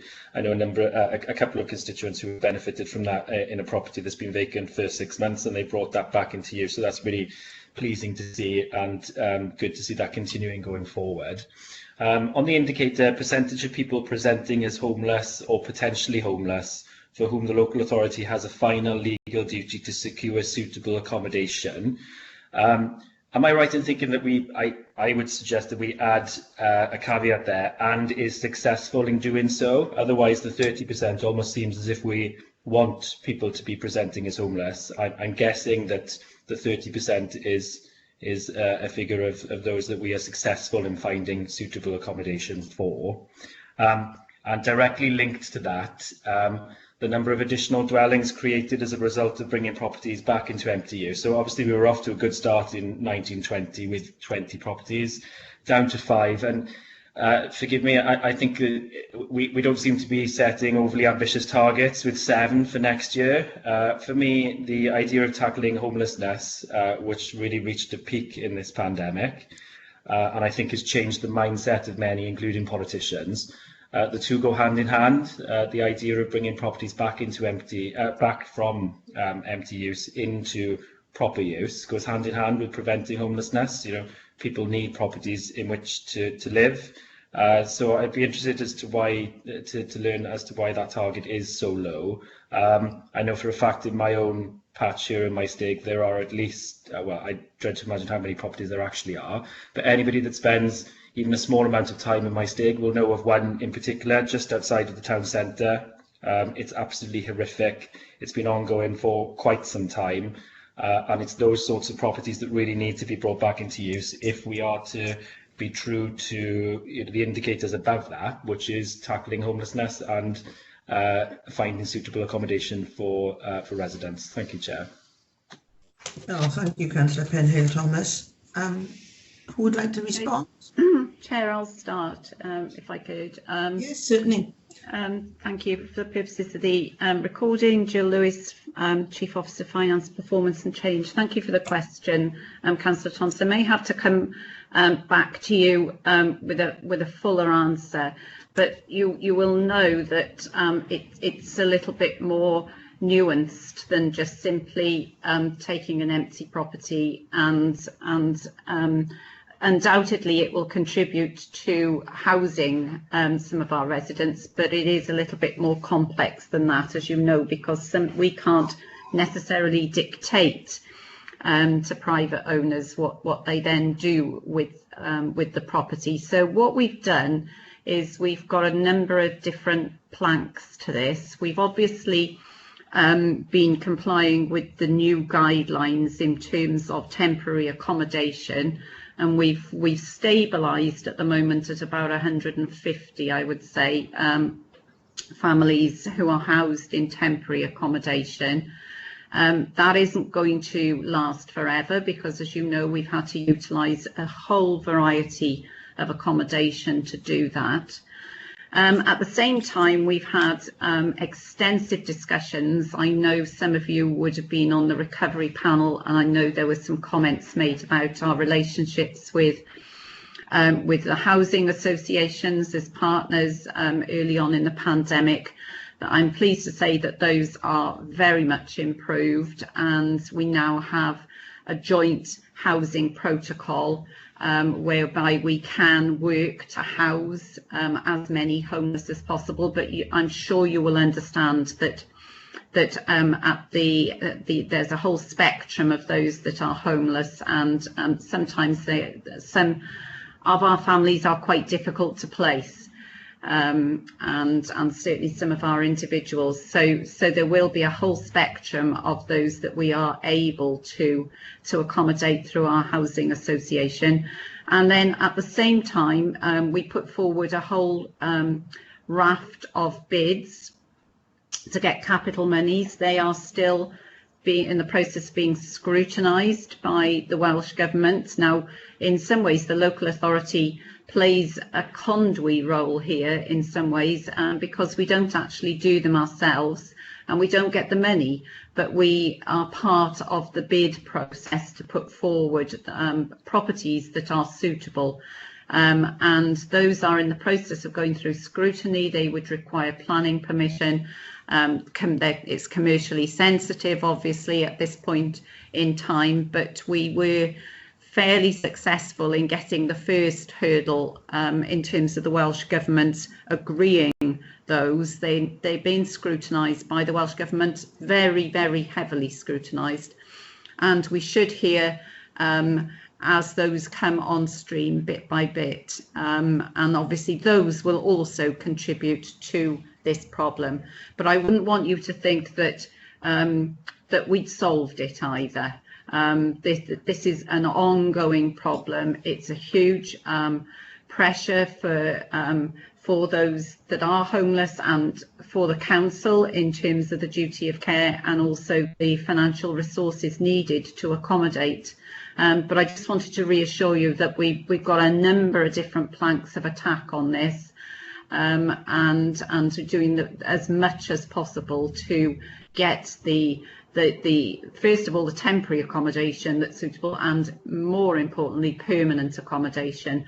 But as you will appreciate, not everybody wants permanent accommodation in some of our homeless clients, and also obviously in some cases it is very difficult because they need additional services. This isn't a problem that can be solved always by just putting a house in place, as I know you know. So that was what I wanted to say. Councillor Patel, I'm sure will elaborate on some of that. Yes, Councillor Patel has indicated. Jill, thank you very much. We'll move to the Cabinet Member. Denisha, over to you. Yeah, thanks, Chair. I'm mindful of time, so I want to specifically address Councillor Pennell-Thomas's questions. So in relation to the narrative to explain the 30% target, some of the indicators are national indicators and some of them are local. I'm not clear, but I think this may be a national indicator and that's why it's worded in such a way. But I will take that away and have a look at it. If there's anything we can do to clarify the wording, then I'll push for that. But I'm pretty sure it's a national indicator and that's why it's worded as such. I think Jill's obviously explained why the increase is such. It's based on projections and the expansion of the duty. And then I think going on to the empty properties back into use, the target is based on the national average of Wales, and so I think previously in 2019-2020 the target was the national average, and we achieved more than we wanted to, or we are targeted to, not more than we wanted to. We can't ever achieve more than we want. Yeah, so the target's always set on the national average, and hopefully we can exceed that. Obviously, we've had the pandemic over the period of 2020-2021, and therefore, and I don't see that gravely changing for 2021-2022 as the economy restarts. So I think it is a conservative with a small c target, but that's where it's come from, basically. Thank you for that, Denisha. I've got an indication from Councillor Baldwin. Is it on this particular topic, Stuart? Yes, thank you, Chair. It is in relation to homelessness, Yeah, and it is just it's just about what sort of planning we are looking to do. In Scotland, they've removed the priority need status, therefore making pretty much everybody priority need. And I was just wondering what sort of preparations we're putting in place for that across the county, should Welsh Government change, which was recommended in their review in 2020. Thank you. Thank you, Stuart. Anybody that wish to respond to Stuart? Jill? We'll have to come back to you on that. The Welsh Government haven't actually declared. I mean, as you know, we've had two different sets of guidelines this year. The second lot were pretty all-encompassing, but they haven't indicated that they'll necessarily move down that route. But I'll come back to you, Councillor Baldwin. Yeah, I was just going to add to that. It's probably likely, and what we have done, I think Jill picked up that we've got this rapid rehousing committee or team with all the RSLs in place, and I think that's something that we're looking to keep in place so that we can quickly move people into accommodation. But you know, as Jill said, that we're not sure where it is, but that is one of the things that we are considering doing. Thank you. Thank you for that. Right, I've got Councillor Ross Penhill Thomas who wishes to come in on page 67, please. Yeah, thanks, Chair. So priority areas, better health and well-being. I'm interested to learn whether or not we've had any indicators in the past on mental health, and I'm thinking specifically, well, if you speak to any regional or national mental health charity, reputable charity, they will tell you we are teetering on the brink of a very severe mental health crisis in this country. No surprises given what we've gone through the last 10 months, what people are now facing with potential unemployment, redundancies, and you know the economy looking bleak, as well as all the other social aspects to our lives. So I'm just wondering, it appears quite strange to me, we're talking about better health and well-being, and there's no reference here to mental health, and obviously one of the entry points into mental health services, one of the significant entry points will be via the local authority, of course with other partners as well. I'm just wondering if we've ever had a mental health indicator or whether it's needed now. Thank you, Chair. Thank you, Ross. Would anybody like to respond? Yes, the leader would like to respond to that. Over to you, Hugh. Thanks for that, Chair. We will be developing a mental health strategy for children and young people, and also for adults, and that will be reflected in our corporate plans and planning process. It will be a multi-agency strategy and approach with a focus on early intervention and prevention, and it is particularly timely now given the pressures that Councillor Penhill Thomas has rightly referred to, and the role of the third sector and health will be critical to this, as will other partners, including police and housing, and that is why it is a strategy that potentially we may take through the Public Services Board, and we'll need that support of partners in developing. Thanks, Chair. Thank you for that, Leader. I've got Head of Children's Services, Laura Kinsey, wishes to comment. Laura? Yes, I just wanted to really sort of confirm what the Leader has just indicated, really, and can sort of confirm that work is underway. So lead officers in social services and wellbeing have been identified now to undertake that work. They're working with colleagues in, as the leaders indicated, Education and Family Support Directorate and other parts of the local authority to drive those pieces of work forward. And we have actually this week taken reports to the Public Services Board chairs and the Joint Partnership Board as well to agree that work is a priority and the governance arrangements for those as well. And what we are emphasising in those reports as well is that we will need to involve citizens in this work as well and undertake a lot of engagement and consultation with children, young people and adults who live in Bridgend as well, so that we're clear, particularly over the last year, what their experiences have been and what their needs are really as well, so that we, you know, that informs really the services that we develop in the future as well as part of our strategy. Thank you for that, Laura. That's, I'm sure, very reassuring to all members here. Right, on the next page is page 70. I've got an indication here from Councillor Rod Shaw that he has a question on page 70. Over to you, Rod. I do indeed. Thank you, Chair. Yeah, on page 70 at the foot of the thing, I'd like to broadly support the decarbonisation and environmental sustainability. But my there is actually a little link in page 69 as well, and I wondered about. But my question on page 70 was transformation of the council's estate. Now, highly aspirational, I suppose. Simply, my question is, do we have sufficient staff to be able to cope with that? It's always been an issue that there's long delays in trying to get these projects pushed forward, and that consequently has a knock-on effect on smaller disposals as well. Thank you.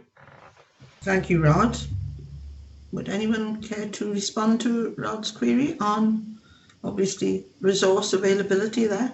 Yes, would you like me to come in, Chair? It's Janine. Yes, yeah, Janine, that'll be fine.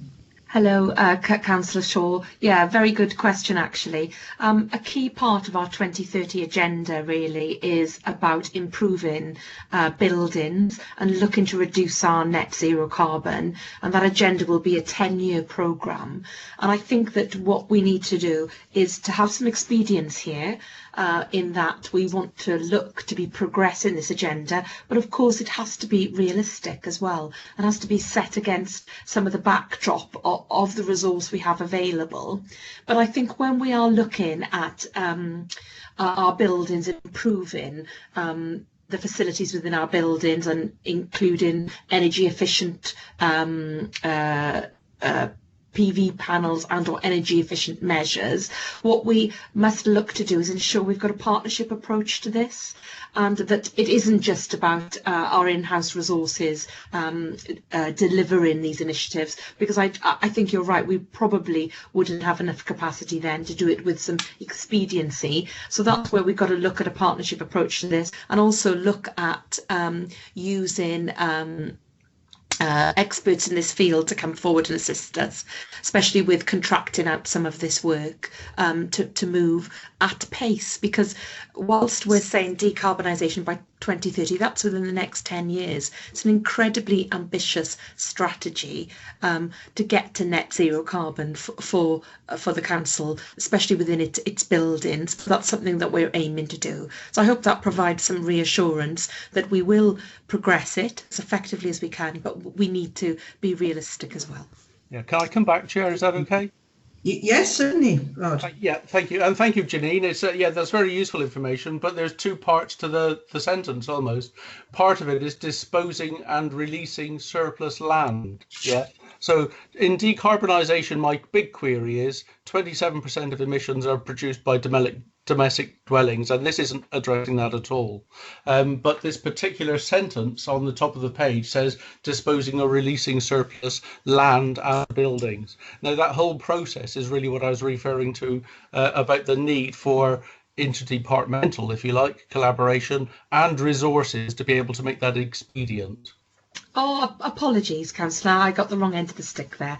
No, absolutely. What we are saying here is we need to really look at our council estate. Because of the way that we've worked, we need to look at, is there an ability to dispose of buildings that we no longer require, which just reduces our footprint, and also land that we no longer have any operational requirement for, and or which could generate capital receipt. And the capital receipt, of course, then is to put monies back into the county council to do more ambitious schemes to do with decarbonisation and sequestration. That's the idea. But with regard to that, we do have a corporate landlord section that unfortunately does have some vacancies currently, but we are using disposal experts really, and we're bringing in as and when we require surveyors, etc., to assist us with some of these disposals, and people who have the commercial know-how really, people we've been working with,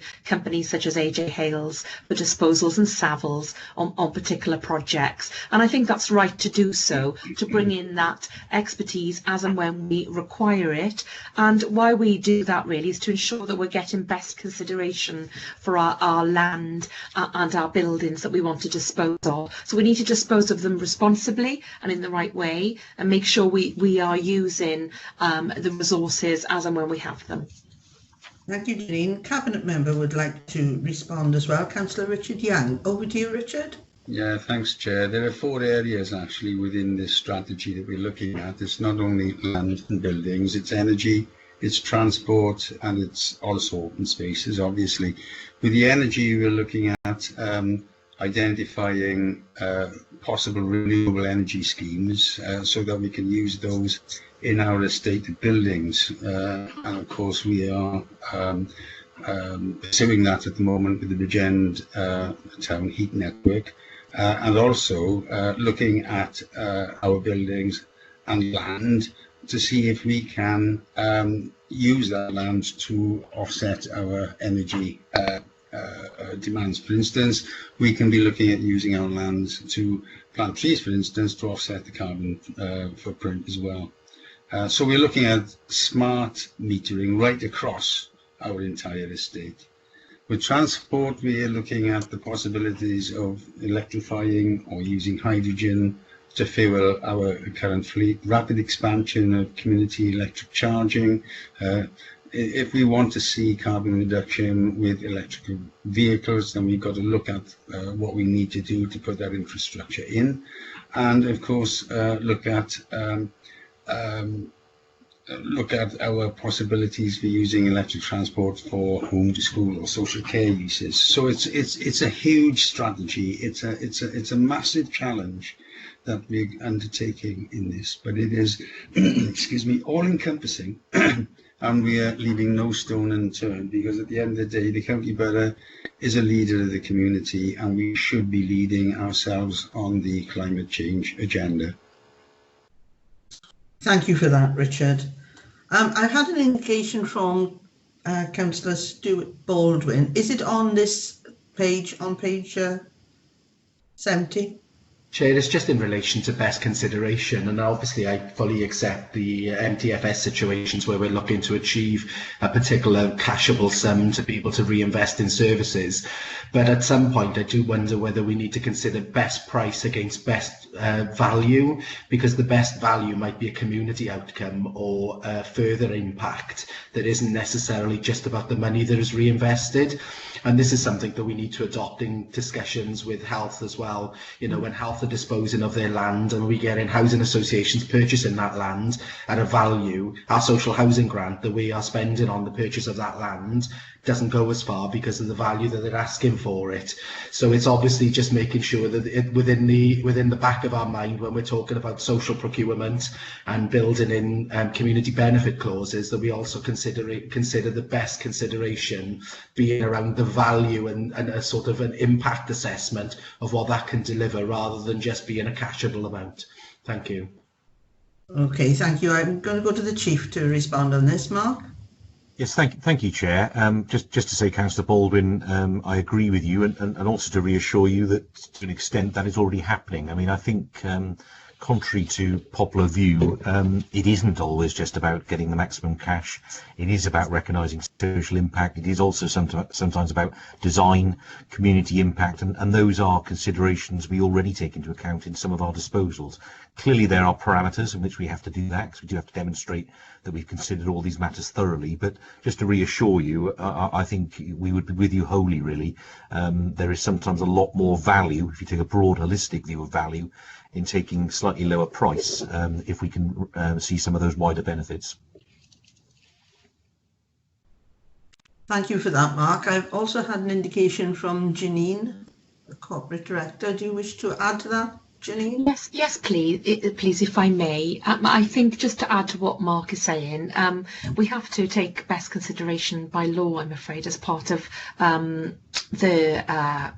the Local Government Act. But of course, what is incredibly important to us is we're doing the right thing for the community, and that we are getting wider benefits. And one of the things that we really want to do, Councillor Baldwin, is to set up a set of social value measures. Because, for instance, some of the schemes that are coming forward, especially the energy schemes, do wash their face financially, but have tremendous social value, and also the net zero carbon agenda has enormous social value. So we want to be able to measure some of those things that are non-financial.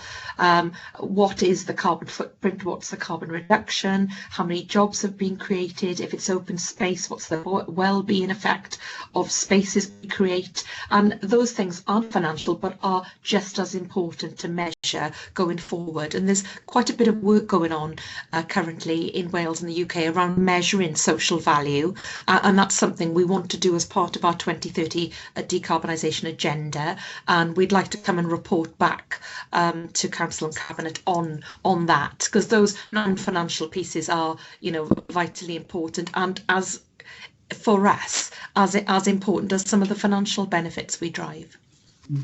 Thank you for that, Janine. The Corporate Director, Acting Corporate Director of Finance, has also confirmed what you said there. And Kelly Watson would like to speak, no doubt, from the legal perspective. Kelly? Yeah, it's just, I think Janine has covered it all off, Chair, just to confirm that obviously best consideration is set out in law and that there's a substantial amount of case law around it. Unfortunately, our hands are tied as to what we can take into consideration, but there are other ways we can consider social value and wider impact on the community. Thank you, Kelly. I think. Sorry, Chair, just to come back on that, I'm sure we're doing, you know, the best that we can. It's just that often we get criticised, and we've seen Welsh Government criticised in the past for land disposal in relation to not taking a particular value in relation to it. And I think it's just around the communicative message that we are telling people as well, is that we won't always get the best price or the highest price for that land, because we have other things that we want to consider. So it's just, I know we're doing what we can, and obviously best consideration is in law, but it's about how we communicate the fact that we are facilitating other outcomes, not just the £1 million per acre or whatever value we would get on things. I know that's probably pushing it a little bit.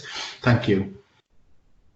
I'm sure we all note your comment there. Right, I'm going to move to page 71 now, and John Spanswick had a question on page 71. Yeah, thank you, Chair. It's in fact it's 71 and rolls into 72, the combine, and it's on the supporting the decarbonisation and environmental sustainability. So the comment there at the top of 71 is maintain and enhance. So it's maintain and enhance the natural resources and biodiversity of the county borough, which is great. Fully agree with that. But rolling down then to the actual success indicators, one that's not in there and could be in there in the future perhaps is signing up to the Fields in Trust, which were previously known as National Playing Association. They've been around for nearly 100 years, set up to protect areas of open space for public to use. And with my previous work with them, unfortunately, Jen is one of the lowest authorities in Wales for signing up to the Fields in Trust to place areas of open space into trust with them. It costs £300 per site. Not promoting them, not working for them, but it's something, perhaps a target we should perhaps be looking at, to how many sites we could put placed in trust to protect for our future generations, because the current targets on the bottom of 72, while they're welcome, this year we had to reduce the trees, the undertake schemes, to increase the tree schemes by, well, to 1.5 from 2. I'm not sure what half a scheme is, because when you look at the targets this year, we're only looking at 2 schemes. That could just be 2 trees. I hope it's not. I'm sure it's not. But what happens to the other half a scheme from this year? So should it be 2.5 schemes, because there's half a scheme not finished somewhere, or another half rolling forward to 22, 23? They're not challenging enough targets. I mean, the Deliver Community Biodiversity schemes is welcome again. There's 1.5 schemes and then 2 schemes. Let's be challenging and put those schemes, you know, have it worded differently so we understand what we are trying to achieve, as well as committing to protect perhaps some sites each year in trust. You were covered 71 and 72 then? 72 to get, yeah. I have 2 others on page 72 before I ask for a response. Are they linked? That's Councillor Rod Shaw and Tim Thomas. Mine's very brief. Well, actually, I've already made it, I think, Chair. Yeah, you have. I wondered if you wanted to add to it. No, so I can that's cross fine. you off. Thank you. Right. Councillor Tim Thomas, I thought you was on decarbonisation. Yeah, that's right, Chair. It's been touched on. Let me just find the page. It's page 72. And it's just a comment, really, that we got some success indicators here, like things like gas consumption and electricity consumption. And I'm just a bit surprised we can't input any historical baseline data here? Surely we know our gas consumption and utilities consumption. So I'm just wondering if that could be considered as some sort of baseline target. The other point I was going to make on this decarbonisation area, and it's been touched upon already, and that's about the decarbonisation of our fleet vehicles. I'm really pleased, and I think I spoke to Janine on this in full council. I'm really pleased that we're looking at this and moving towards hydrogen energy and electric charging points. But this is very ambitious and it's not going to happen overnight. So I'm just wondering if we benefit by having a number of targets on our fleet management in regards to decarbonisation, just to show the direction of travel that we've made and to what extent we're progressing in this area. Thank you, Tim. Corporate Director has indicated, so over to you, Janine, and that will be followed by the Chief. Okay, thank you, Chair. Can I just pick up on Councillor Thomas's points first? Yes, I think you're right, but where we are at the moment, Councillor Thomas, is we are going to put together the decarbonisation strategy for Bridgend 2030 over the next 6 months, and then it'll be subject to a public consultation before we then have that approved, of course, by Cabinet. And as part of that, what we are committed to do is to put together an action plan which will outline some of the timescales and roadmap to achieving our decarbonisation targets. And of course, one of those is transport, very important. There's 4 parts. It's transport, it's buildings, it's energy, and it's open spaces. So what we have to do with some expediency really over the next number of months is work out what our current carbon footprint is across our estate in these areas, and then look at what we can do, what projects are we can put in place in order to get us to that net zero carbon piece. And it's not just about reducing our carbon footprint, it's about using our open spaces well, so we can have sequestration, as in we can balance out the carbon, as in the open spaces help us reduce our carbon footprint. So it's a bit of a balance in scales there. And what we will be doing as part of that action plan is outlining some timescales for delivery of things like fleet replacement, move over to electric vehicles. If we are in a position, move over to, if there is hydrogen, it is efficient and is available, moving some of our larger fleet to vehicles, because I know that we are using electric for smaller fleet, and possibly look in the future whether we can use hydrogen for other more HGV fleet. And so we will have that within that action plan, and once that is approved, we can then look in the future to incorporate it as corporate plan targets. So what we'd like to do is that first, do the strategy, then the action plan, then pop it into the corporate plan. But with regard to some of these indicators, especially with the consumption piece, it's been a very strange year or so, in that we haven't been having the energy consumption that we would ordinarily expect, obviously because we've not been in our buildings. And what we would like to do is to baseline it from April onwards, if we could, when we hopefully return to a new normal, and use that as the baseline to look at carbon reduction on it. Rather than look back at our consumption previously, we want to try and look forward, because we will have a new way of working, I'm sure, a blended version of where we are currently, and that's what we would like to use as our target against our decarbonisation. So, Chair, I'm afraid I might have answered both of those questions in one there, but please, I'm happy to come back. That's fine, Janine. That's why we prefer the questions to be asked if they're linked, because to say you're repeating yourself. I'm going to move to the Chief and then the Cabinet member. Thank you, Chair. I'll just build on what Janine said, because she's covered some of what I was going to suggest. I think that the key point was about the fact that this has been a unique year, so not just about energy consumption in buildings, but clearly we've had less movement of vehicles. There's been a whole range of things which have meant that actually using the energy consumption from the year before is probably now irrelevant. We need to set a baseline based on new ways of working, recognising that some of that is probably going to endure in terms of our operating model. So I think it makes sense to set a new baseline. So it's not that we don't have data, we do have data, but it probably needs to be put in a different context.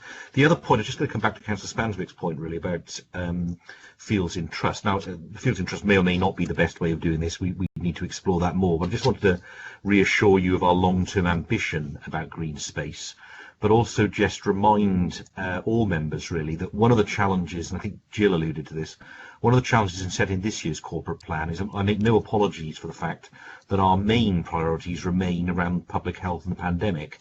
And what we're still doing is we're still redeploying large numbers of staff into other what we are deeming critical areas, and therefore it doesn't make sense across the board to set incredibly ambitious targets in service areas we know there'll be some disruption, even unfortunately beyond April, until we can return to something more normal. So it's not just on this, but there are a number of areas where we did have discussions about setting more ambitious targets, but realistically, while our priorities remain around public health, while they remain about the rollout of the vaccine, while they remain about protecting people, there are unfortunately some other things, not that they're not important, but for a short while they can't be prioritised. And I hope I just made that clear. So I think it's something Jill said at the outset, but just to remind members that that's the challenge we have at the moment. And I think one of the challenges for this second lockdown is I think very much in the first lockdown people accepted that we were running, a small number of core services. I tend to find at the moment that expectations are very different. We have to run everything we've always run, plus these additional services, and that of course is a huge challenge. Thank you very much for that, Mark. John, you have two further points on page 82 and 83. Oh, sorry, I'll go back. Richard, you made a statement. Did you wish to speak?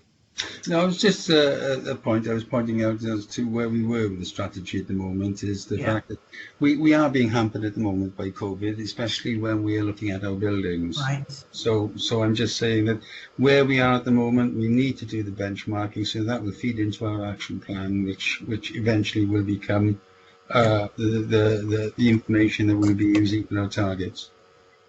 Thank you for that, Richard. John, back to you. We've got 2 points that I've got written down here, 82 and 83. Do you wish to come in on those? Yeah, very briefly, Chair. It's similar theme, but page 82, it's under the wellbeing assessment. Yeah. It says with the benefits of the tree planting programme on page 82, and the Valleys, it mentions the Valleys Regional Park programme as well, but as was questioned earlier, and the answer, the Valleys Regional Park does not cover the whole county borough. So it'd be great if we can make sure that the text relates to the fact that we are looking at the whole county borough and not just the northern half of the county borough. And on page 83, the very last text there about Wales as cohesive communities, it says there are commitments to improve the natural environment so that people and communities can access the well-being benefits of green and blue spaces. And I do hope in the future, and maybe in future corporate plans, there'll be reference to the Public Service Board's survey that was undertaken last August on green spaces during COVID, asking the public their views about the use of green space and open space. I think the figures I got them on my wall keep them reminding me 93% felt that using local green spaces helped their personal and family health and mental health. That definitely needs to be referenced in this document. And 95% said they will use green space more in the future. So it links to other things I said about protecting green spaces and protecting it from a BCPC point of view, and not just hoping that other bodies that we may hand over green space to will protect it. We have a duty to protect green space, and we're doing a reasonable job, but we can do better. Thank you, John. Would anyone like to comment on that? No? Okay, thank you for all that, John. I think we're all in agreement with you that green spaces are very, very important, and this pandemic has underpinned that fact. It certainly has for me. I've got no further questions, but Councillor Jane Gebby unfortunately had to leave at 10:30, and she had a comment, and I'm going to rely on Meryl to remember exactly where it's from, regarding our legislative requirement, and she would like it raised on her behalf. Meryl, could you help me out on this? Yes, Chair. Sorry, I just put my mic on. Yeah, I know you did comment on it. So at the end of the report, in Appendix B, there's the Wellbeing of Future Generations Wales Act assessment, and on page, just bear with me, on page 85, it refers to the protected characteristics and the statements in there saying unknown about the impact, positive or negative, depending on the nature of the service delivered. And Councillor Gebby's question, I believe, related to the section 3 then is quite vague because it's being related to the whole corporate plan, which covers a multitude of service areas and indicators. But she particularly asked, shouldn't there be a separate assessment for children because of the Wellbeing of Future Generations Act, I believe, Chair? I think she used the term, are we meeting a legislative requirement? Yes. That was what I penciled down here. So I don't know if anybody can answer that. Laura, do you want to pick that up, or do you want us to take it away? Yeah. Sorry, I'm not quite clear. I don't know whether Kelly can advise on the legislative context in terms of the question. Perhaps if we could take it away and have perhaps direct dialogue with Councillor Gebby about what the nature of her query and would that be okay? It would be helpful for Councillor Gebby to actually explain the background behind which she's asked that. Yes, that would help. She wanted it raised, so that's fine. I mean, at a later date will be fine as long as she gets a response on that. I think the legislative requirement was in terms of the Wellbeing of Future Gens Act and the Equalities Impact Assessment, wasn't it? Yeah. Sorry, Chair, can I just raise that? I think it was in relation to the rights of the children rather than just future generations. But I'm sure Jane would be able to give you the full question. Chair, if I may, it's Kelly. I think what may be helpful is if we get the detail from Councillor Gebby, because as I think it was Meryl pointed out, the corporate plan covers a wide range of issues, but when those the things in the plan are implemented, they would be subject to fuller assessments and equality impact assessments and the full considerations, legislative considerations taken into consideration at that stage. We wouldn't necessarily put it all in the corporate plan. But as I said, if Councillor Gebby comes back to Laura and myself with the detail of what she's looking for, we can take a closer look then. Yeah, thank you, Kelly. We'll certainly talk to Councillor Gebby on that. I've got a comment, I think, from John Spanswick. Chair, yeah, and I know it's a scrutiny and we're non-political, but it is a very important document. And I noticed that, I'm sure Councillor Gifford was present, scrutiny chair, leader of the Conservative group, no longer present. I'm just wondering if members leave the meeting, it should be announced, or at least say they're leaving, because we have silence from some people, and I think it's a very important document that we all need. I don't say you should speak if you don't need to speak, but it's a very, very important document, and all sections of councillors, all parties should be taking part. All I received, John, was an explanation that his PC was shutting down. So presumably he's had difficulties getting back in. That's all I can say at this point. He did tell me that his PC was going to shut down and he would be back. He intended coming back, but I've heard nothing since. Except that, Chair, it's a very important document we all. Yeah, I totally agree, John. But if he's been prevented from logging back in, there's not an awful lot that we can do about it, is there? John Paul, you have a general question about the report? Yeah, thank you, Chair. I was going to bring this in early, but I was letting members have their more direct questions. It's about the report, and obviously this is the most important, I think, corporate plan that this council's ever put out in its history, because it's how we now move forward after this period, after the COVID. And I think one thing that needs to be asked is, are we in a more robust position today to adapt to any new virus or pandemics that come down the line? This is not our first in man's human race's history, nor will it be the last. So are we in a more robust position now to help to develop, and so we can hit the ground running in any future pandemics? Yeah, thank you for that, John Paul. I think that's certainly a forward work programme item for all scrutiny committees to really examine: have we learned, have we adapted, have we improved? But can I say at this point, now we have finished this item on the agenda, can I thank everyone that has attended. I know some will be remaining for item 5 on the agenda, but I'd like to thank you all very much. I realise you're all very busy people and these are parlous times. So I thank you very much for your attendance, and I'm going to propose now, it is 11:50, that we have a 5-minute... Chair, but before we finish on this, I did have a question on Appendix A. Oh, I'm sorry, Rod. On what? On Appendix A, page 99. Oh, that is the next item, Rod. I'll scroll back up then.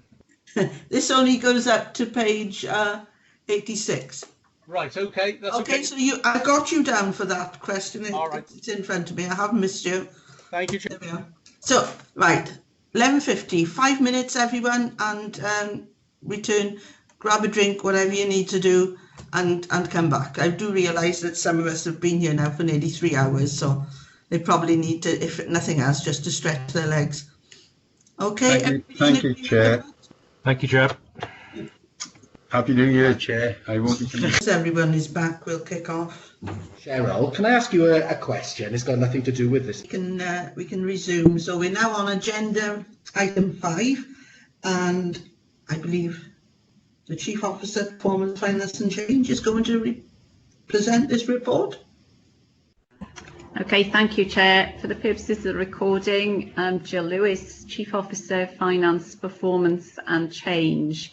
I'll keep this brief, Chair. Everybody's had an opportunity to read the documents and save time for questions. So what you have in front of you here is the capital strategy for 2021-22 to 2030-31. So just to remind members, the MTFS is a 4-year strategy, but our capital is a 10-year strategy. Obviously, for obvious reasons, some of our capital programmes and schemes do take some time, obviously, to deliver and are significant. And capital investment in the council's assets is a key factor. We've talked about the corporate plan. How we deliver that corporate plan can be very reliant on investment in all the council's assets, and I don't just mean buildings. They're obviously both capital and revenue are needed to deliver on our well-being objectives. So capital, as you know, is governed heavily by legislation, and from 2017, when CITFA published the new edition of the Prudential Code for Capital Finance in local authorities, a requirement was placed on us to have a capital strategy, and that obviously needs to be approved by full council. So what you have here is the draft strategy ready to go in front of council. And the strategy basically needs to demonstrate that all investment is sustainable and prudent, and also that the prescribed prudential indicators that you'll be familiar with and are set out in this strategy are used to monitor that on a 3-year rolling period to make sure that we keep within the limits and that we adhere to our desire to have prudence and sustainable investment. So the strategy sets out the parameters for the capital programme, which, as you know, is brought regularly to council. Indeed, we have an update coming next Wednesday to council, and it's also approved at the start of the year as part of the medium-term financial strategy.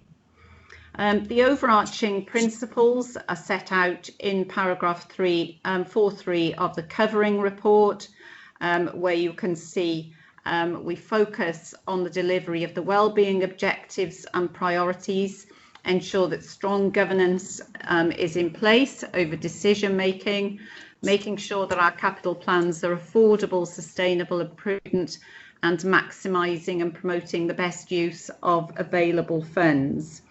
And I think those are really important principles in terms of everything we do in terms of capital investment.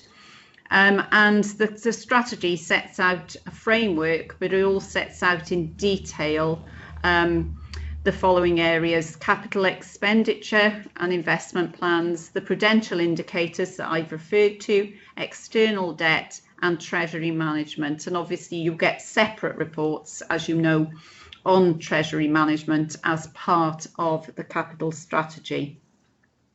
So there are just 3 changes that I'll briefly refer to from previous years that I want to draw your attention to.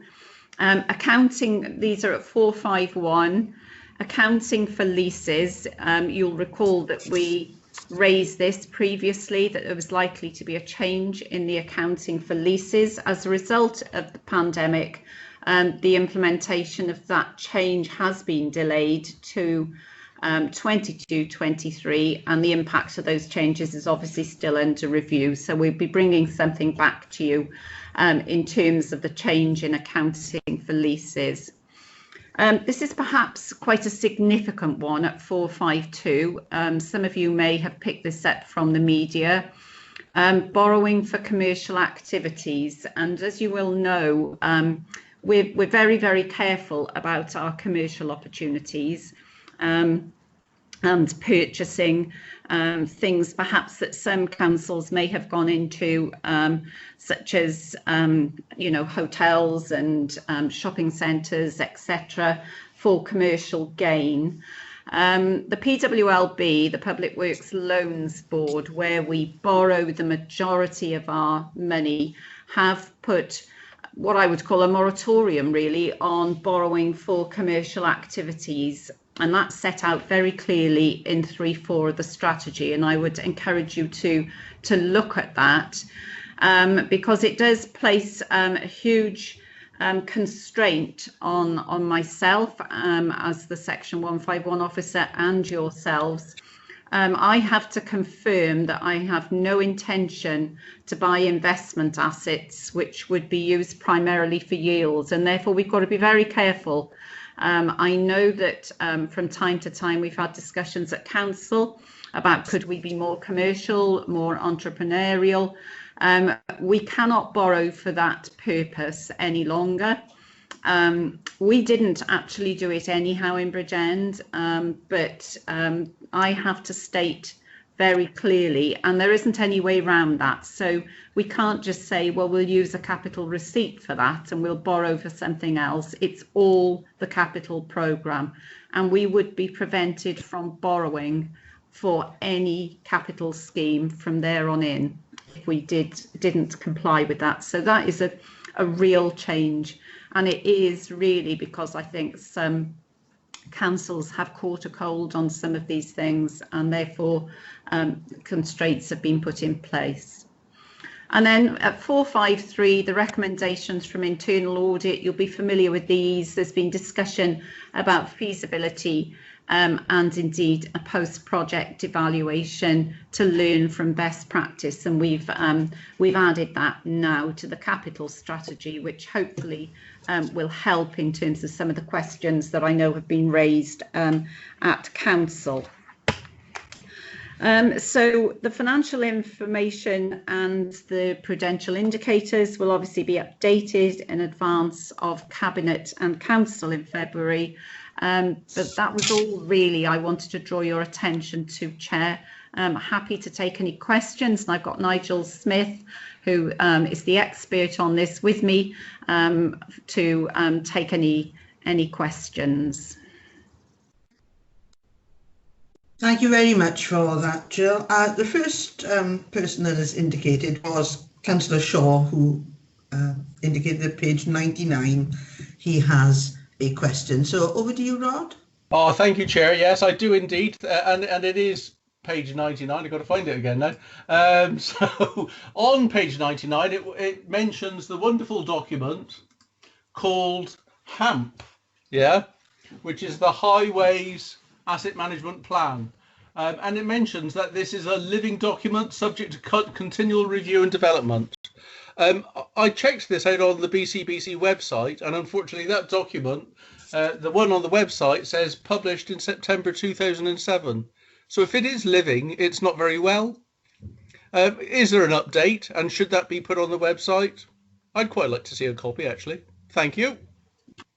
Thank you, Chair. I'll answer that. And funny enough, I don't know if you've been reading my emails, but it's one of the things that I've emailed just this morning about, was to make sure that those documents that are referred to in there, both the asset management plan that I have got and the Highways Asset Management Plan, are both living documents that are on the website. So I think we're on the same page there, Councillor Shaw, and I will follow that up with Nigel. Thank you, Jill. Thank you, Jill. I've got Councillor Baldwin who has a question next, please. Hi, Jill. Thank you very much. I just wanted to check in relation to the PWLB situation. That doesn't preclude us from other commercial borrowing for commercial activities, though, does it? It's only from the PWLB that we have to make that assurance. I'll ask Nigel to come in to give the definitive answer, but it's any borrowing, is my understanding. Because I think from my position, then, that really hamstrings us as a local authority from trying to generate an income that actually betters the communities that we're supposed to be bettering. And I find it really a real disincentive for authorities to try to be innovative and practical in the ways they move forward. Yeah, I think that's the idea, Councillor Baldwin, that we are stopped from doing that, because, as I say, you've heard me say at Council previously, I think some have taken that commercialism, perhaps, dare I suggest, a little bit further than you would want to. Yeah, well, some of us might catch a cold, but obviously some of us might also get a bit of a suntan as well. So it's, I think it has to be balanced, and obviously the officers and council need to be fully aware of those decisions that they're making, and perhaps some of those that have made those decisions haven't taken it all into consideration. However, to stop local authorities being innovative with the resources that they've got that are constantly shrinking, for me, confines us to the history books of wanting to make a difference within our communities. I have got another question on page 108, but I can wait till we come to that, Cheryl. Oh, okay. Well, I've got Councillor Spanswick as indicated next. I don't have any page numbers because we didn't have time to cover it in the pre-meeting. Can I bring Nigel in just to answer the question? Oh, yes, certainly, Joe. Thank you, Jill. Thank you, Chair. Nigel Smith, Interim Group Manager, Chief Accountant. Yes, the guidance changed in November with the PWLB, and what they've said is that, as Jill has sort of set out, that the Section 151 has to confirm that for the current and future 2 financial years that the Council does not intend to invest in commercial assets for gain, for return. What that will do, and that's irrespective of where those assets are funded from. So what that will do is preclude us then, prevent us from being able to apply to PWLB for borrowing. Now, obviously, in our capital programme, we do have sort of significant schemes that we will need to borrow for, across a range of 21st century schools, highway improvements, vehicle purchases. So it would cause us a particular issue. So I think, yeah, as Jill said, we probably are precluded from borrowing from the PWLB for commercial, well, from anywhere for commercial reasons, or investing it through capital receipts or any other means. So sorry to come back on that then. That would have precluded us from any private finance initiative to build schools, but because obviously it's a capital programme. But how does that impact on MIMS? And how are we challenging this? Because this, as a democracy and as an elected body, we should be challenging the fact that we are being dictated about how we can best run our own area. And I honestly think this is something that needs to be challenged at all the levels. I notice Howell's wants to come in on that, and he probably has a better answer. No, sorry, I don't mean that in any way, but he's probably got an answer for me on those questions. Councillor Baldwin, it doesn't really prevent us doing a lot of things.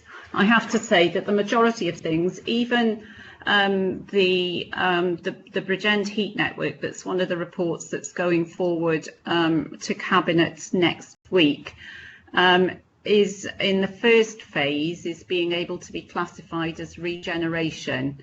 Now we talk to our Treasury advisors on a constant basis on everything, but if we were to suddenly decide that we were just purely going to invest to get yield, and it has to be so that the primary purpose of our investment is to get money back, to make a profit almost, to get money back. Now, I accept that that's what some councils have done in order to help to finance the revenue expenditure, but it won't prevent us doing most things that we need to do. But if we were to do that, as Nigel says, we would not be able to borrow to do Ban B, to do the education programme, and to do all the other big schemes that we may need to borrow for. So I don't think it won't prevent us doing what we've always done at the moment. What it does is it puts a severe constraint on those that perhaps are borrowing for commercial gain, and I have to say that I am in agreement with it. Thank you, Jill. Howell, you wish to come in? Yes, if I just... Member Howell Williams. Yeah, Cabinet Member Howard Williams for the recording. My understanding of this piece of legislation, if you like, or guidance, is that we're not allowed to borrow for financial reward, but that obviously we do invest for other rewards. As Jill just said, no, the heat network would have a social benefit, and so that then needs to be taken into account. All this precludes us from doing is to invest in a financial reward scheme. So, so it's just to be clear about this. I appreciate that Jill says that she's in agreement with it. I particularly am not, but that's my personal view on things, because I think an exclusion from commercial activities, because there's a difference between profit and reinvestment. So if we chose to buy a hotel, which is still part of regenerating a town centre, or investing in building a hotel within a town centre, any profit that comes from that building could actually be used for employment and training opportunities, but also in relation to ongoing town centre redevelopment. Now that is commercial acumen, but it's not profiteering. So it's just so that we understand those sorts of things, because those are the opportunities that I think that we're missing out on. Thank you, Councillor Baldwin. Every single scheme would be treated on its merit, obviously, and social investment obviously would be one of those things that would be taken into account. So if we weren't purely doing it for profit, then it is extremely grey. Our Treasury advisors will help us on all those things to make sure that we do stay on the right side of the line. But it's primarily to protect us against risk, because there are a lot of local authorities who now have empty hotels and a bill to pay, and therefore it is to protect us. So we have to go into each scheme on its merit, as we always have. As I said, I don't think it'll prevent us doing all the things that you talk about in terms of social benefits. But I think Councillor Williams's point that if we go into it just to make a profit, such as trying to run an energy company for profit, then that is prevented. So I don't see it as a major constraint on Bridgend. I do see it as a very necessary constraint on public finance. Thank you, Jill. I think there are examples. I know that one local authority in England actually builds private houses and uses the profits to build social housing, which is a positive tend to be able to sell new houses no matter what. So I think it's something that it depends on the scheme, basically exactly what it is and what you know you can achieve and what the risk rate is when you do it. But a very good point from Stuart, I think, and probably something we could have a debate on in the chamber someday. Right, I've got Councillor Spanswick now who'd like to ask a question. John? Thank you, Chair. Well, it's on this very same point on 3.4. I highlighted yesterday reading. There's two-part parts to it. The first part was on 3.4, page 100. It talks about the total value of investment properties at 4.6 million, March 20, generating income of 478,000 per annum, for excluding any vacant or rent-free periods. But it's also, I'm assuming, excluding any maintenance costs. So the net income is not shown, I suppose. That's just, I'm assuming we are still maintaining these properties and there's expenditure going on that. So it'd be good to know what the net figure is. And as for the investment, the £1 million is agreed back in 2014. There's 480,000 left there. Personally, I don't think we should be looking for any sort of investments in the county borough for portfolios. There's many things. I bet every member of this county borough can come up with a list that they could spend that 480,000 in their ward as capital projects. So I don't feel that we should be actively looking at any investments. There's many things that, and from the Joe public point of view, not that they read this, but I can imagine there'll be many negative comments about commercial activities undertaken by BCBC after 10 years of austerity and 30 odd million pound of cuts. That money can be better spent for our communities and well-being. Speech over. Yeah, thank you for that, John. And you wanted to comment, Jill? Only to say that we obviously those comments can be taken into account in the council debate about the capital programme. So I don't know if Nigel wants to comment on the net cost. I don't know whether we've got that level of detail with us. Sorry, yeah, thanks, Jill. No, I haven't got that level of detail with us, and it would depend, I guess, on the nature of, as well, the leases or arrangements that are in place with each individual tenant. We can certainly try and look and see if we can identify that. I think it's a good point, but I haven't got that to hand, I'm afraid. Okay, thanks, Nigel. Thank you very much for that. Is there any other members wishing to speak? Or are you all talked out after the last two items? No more questions for Jill? Sorry, Cheryl, I did have just one comment on page 108 of the report, and I just think it's important that a lot of us fully understand about what feasibility assessments are.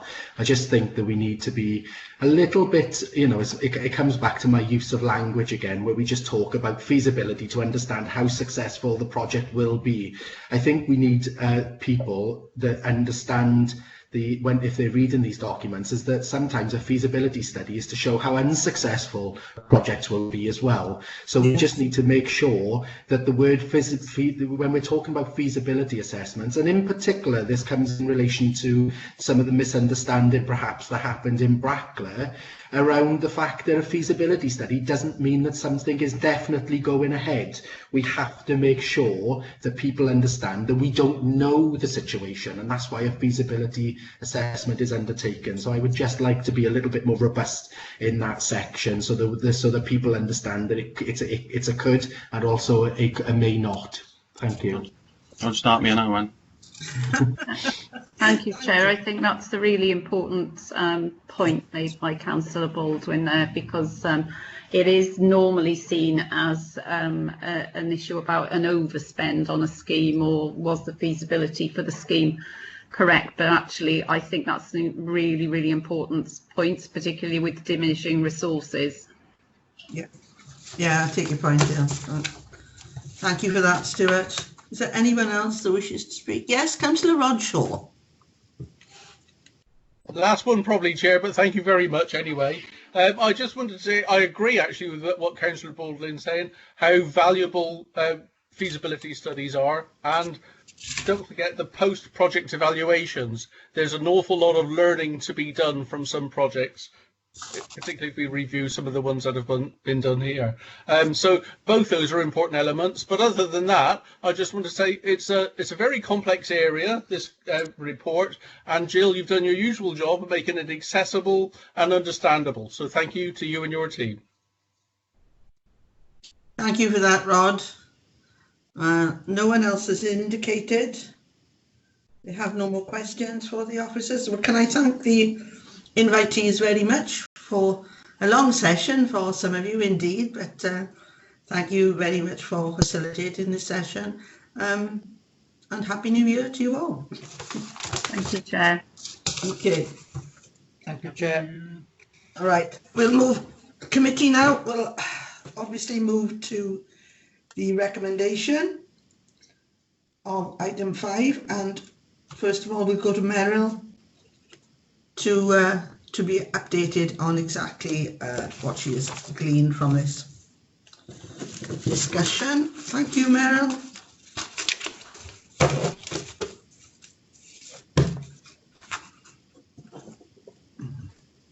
Sorry, Chair. Problems with my microphone. People are still leaving in your own time, by all means. Okay, Chair, so the recommendation on this report is to note the capital strategy and the associated schedules. Obviously, the minutes that of the meeting will reflect all of the points raised by members today, the questions and answers as well. So we're just being asked to note this before it goes to Cabinet. Yeah, that's fine. Okay then. Well, in that case, can I have a mover and a seconder that we note together with acknowledging what the minutes will contain on the comments? Second. Thank you. All agreed? Thank you very much. Right, we will go back now to the item 3 to consider the recommendations of the cover report set out in the paragraph. And we will again go to Meryl because this lasted well over an hour. Yes, Chair. So obviously there are a number of, this was the largest part of the meeting, so there are a number of points being raised for this one. The committee is asked to note the half-year report because obviously it goes to CPA and then to us. So again, all of the comments will be reflected in the minutes and circulated to members because it's a considerable list of things to go through. I've got pages and pages as I'm here. So the recommendation is just to note the half-year corporate performance. Okay, can I move in and seconder for that, please? Move. Chair. Second. All agreed? Yeah, no objections. Right, we will move to agenda item 4. So the corporate plan, Chair. Yeah. I've got my mic on here. The committee is asked to consider the corporate plan, which is going to Cabinet and Council in February. Again, we've got a number of points raised there, which in the main directors and Cabinet have said they would take on board in the draft document to be amended to go to Cabinet. So I suggest that we again set those out in the minutes and circulate them to members, and they're taken forward to Cabinet when the report goes to when the report goes to Cabinet. Sorry, the corporate plan. I think it's important to also note there that we haven't had the full MTFS information, and that we can only actually consider the recommendations and the report with its current content. We are not sort of agreeing to future. I think it's important that we make that note very clearly, because there could be stuff in there that we won't agree with, if you see what I mean. Yes, okay. We'll make that clear in the recommendation, Chair. Yeah. And obviously we'll go back to Councillor Gerbie as well to get her query. Yes, for clarification on, I know that she was concerned about meeting our legislative requirements, but I think we may need to drill down to a very specific point. But as long as Councillor Gerbie gets the answer to that, I'm sure the committee would like the information as well on that. Okay. No problem. Right, can I have a mover again then in a seconder? Moved. Second. All agreed? Right. Okay. Well, you'll be very glad to know we're moving after 3 hours onto the final item on the agenda, and that's the forward work programme. So again, I'll hand over to Meryl to present this report, and then members will be invited to put forward anything that they would like to see put on our agenda. Forward work programme, Alan. Thank you, Chair. The report starts on page 117 of the bundle. I won't go through it in total because I think everyone's keen now to get to the point where they can relax. Yeah. So just to say, in paragraph 4.6 of the meeting, of the report, it sets out the next cycle of meetings, which is the next week. We've got combined scrutiny committees for all scrutiny members to attend. On Wednesday the 20th, that's the draft MTFS for Education and Family Support and Communities Directorate proposals. Yeah. And on Thursday the 21st, we've got the draft medium-term financial strategy for Social Services and Wellbeing and Chief Executive Directorate proposals. And just to stress that all members of scrutiny are invited to both of those meetings, as agreed in the Chair's meeting.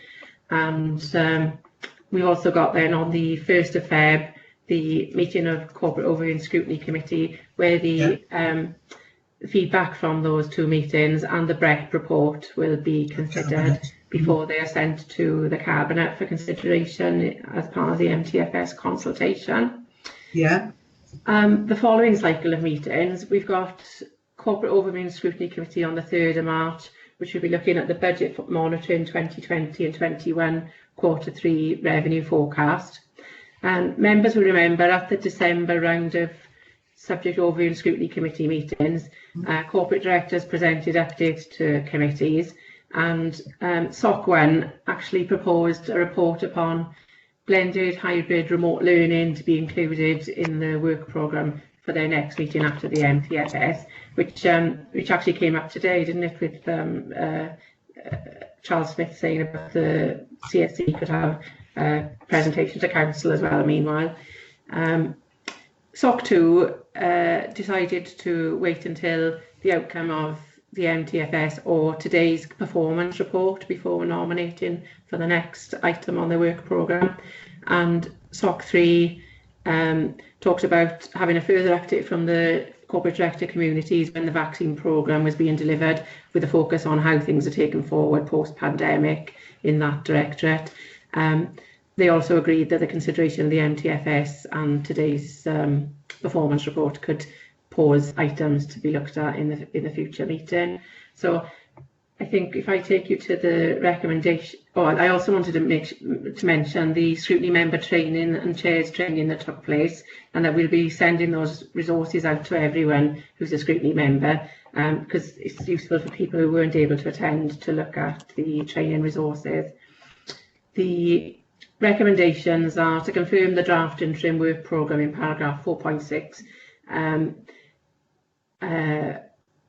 then to identify any specific information the committee wished to be included in the item for the 3rd of March, and to identify any further items for consideration on the work programme for the remainder of the meetings. Having regard to the Q2 performance update report you've heard from today, and there were quite a few things that came out of that. Yeah, thank you for that, Meryl. Well, from my personal perspective on the Q2, I think we certainly should be looking at the stress-related sickness absence stats, because the mental health and stress, for whatever reason, it is now constituting well over half of our sickness in every single directorate. So I'd like to see that put on the forward work programme quite definitely, whether it goes individually to each committee or whether it goes to this one as the corporate committee. I'm happy to go with what members of the committee feel. Chair, I think this committee is probably the most appropriate. As you quite rightly identify, it's a feature of every department. Yeah. Okay. Okay. Right, I'll now move. I've got Councillor Spanswick, then Councillor Martin Jones. Thank you, Chair. Yeah, one topic I think it needs, and probably is a corporate one rather than Scrutiny 3, and it has touched Scrutiny slightly in the past, and it's the future waste contract. There's a previously when the contract was awarded, there was like a 2-year lead-in. It was told it was too late. Within 2 years, start talking about doing things differently. And I accept the pandemic has delayed things by a year. But if we leave it go another year or too far, it'll be too late again to change what we're doing regarding the future, whether it's insourcing or not. But the whole waste management contract is one of the largest spends we do, and one that the Joe public think is the only thing they get at the council. It desperately needs to be back on the work programme. Well, it is on the work, has been on the work programme, but it needs to move up the agenda, perhaps. And perfect one for corporate, I would have thought. Chair, might I suggest that one might go to SOC 3, perhaps? I don't know what your views are on that. Well, as John was the former chair of SOC 3, you're on SOC 3, John? As long as you've got somebody with the knowledge. Yeah. There was a bit of a debate previously whether it was a class as a corporate contract, and that's more of a corporate issue than a subject issue. It's both, I would say. But well, it was a corporate contract, I think, John, until it came to the budget, wasn't it? And then all of a sudden it was communities problem. Yeah, that's true. Yeah. But it's one that is a long lead-in time to change anything, and it's a bit like an oil tanker, I suppose. And we don't want to miss the opportunity to decide the future of what we're doing with an important service. I just thought it would be an opportunity to spread things out, and whether the chair of SOC 3 is happy with that. Are you happy with that, John, to take it to SOC 3? Well, Councillor John Paul Blundell, he's here. Yeah. I'm just a minion in the background now. How do you feel, John Paul, how would you feel about looking at that? Absolutely fine, no problem with that whatsoever. I'm sure the committee would love that. Plus, we've had it previously, so the members know quite well. Can I just add, I was going to add in after Martin, so I'll skip in front of him now, was that also, I think SOC 3 also has to look at the town centre master plan and how we can, and also town centre regenerations. I'm not sure if corporate wants to nick that offers, but especially with the Bridge End town centre master plan going in, I think the scrutiny should have a look at that before it goes to cabinet. Yeah. I think the difficulty you've got is the next meeting of scrutiny is after the closure of the consultation of the master plan, isn't it? Yeah, I think it is, but we're hams. But maybe, I don't know. There's a way around. Maybe we can do post. I just think it's something we we should look at. But if it's unfeasible into the schedule, that's fine. I'm sure we'll have plenty of time to look at it. We could put it on the list and look at it, as you say, after the closure, from the point of view of what the consultation is saying. And obviously every member can feed into the consultation individually as well in the meantime. Yeah. Okay. Councillor Martin Jones. Yeah, thank you, Chair. I've just got some ideas for the committee to consider, and ideas basically based on the short-term issues, medium-term issues, and long-term issues. I mean, we all accept and understand that financial management and financial planning will dominate now for the next few months. But in the short term, could I add that we consider safeguarding? We've talked about mental health. We talk about vulnerability with children and adults. We talk about potential escalation in domestic abuse cases. So there's an opportunity there for us to have a look at that, especially in relation to multi-agency support to the authority. So we could consider bringing in multi-agency partners to discuss and look at safeguarding as one particular item. Okay. If we then look at the medium term, we had a huge discussion, a very long discussion today about the corporate plan. But I have a concern really in relation to the impact that the pandemic is going to have on us delivering that plan. And of course, it'll have an impact on our medium-term financial strategy. And perhaps this is where the COVID recovery panel could come in and capture what are the main issues that will affect this authority and affect our ability to deliver the corporate plan, and will have a significant impact on our medium-term financial strategy. So that will be the medium-term option for us. The long-term option is very much based on reputation. This Arbed issue in Caira has attracted significant media interest that affects the reputation not only of the authority but of local members. So could we not put that on our forward work programme as a long-term issue to look at? We could look at that when it's appropriate to do so, because my concerns with that is there are corporate issues in relation to tender and procurement. There are corporate issues in relation to project management, and there are corporate issues in relation to how we deal with dissatisfaction. So just to recap, Chair, there's three items there: the short-term safeguarding, medium-term corporate plan, MTFS, and the COVID recovery panel, and then the longer-term issue, of course, when it's appropriate to do so, we have a look at that Arbed issue. Thank you, Chair. Thank you, Martin. I take it the issues on the final one you referred to would not be covered by the internal audit report. Yes, I mean, I think we should have a generic look at it. I think we should look at all issues that particular matter has identified, both from an audit perspective in terms of financial management. But for me, it's what runs parallel to that is the corporate issues, and the corporate issues that affects the reputation of this authority.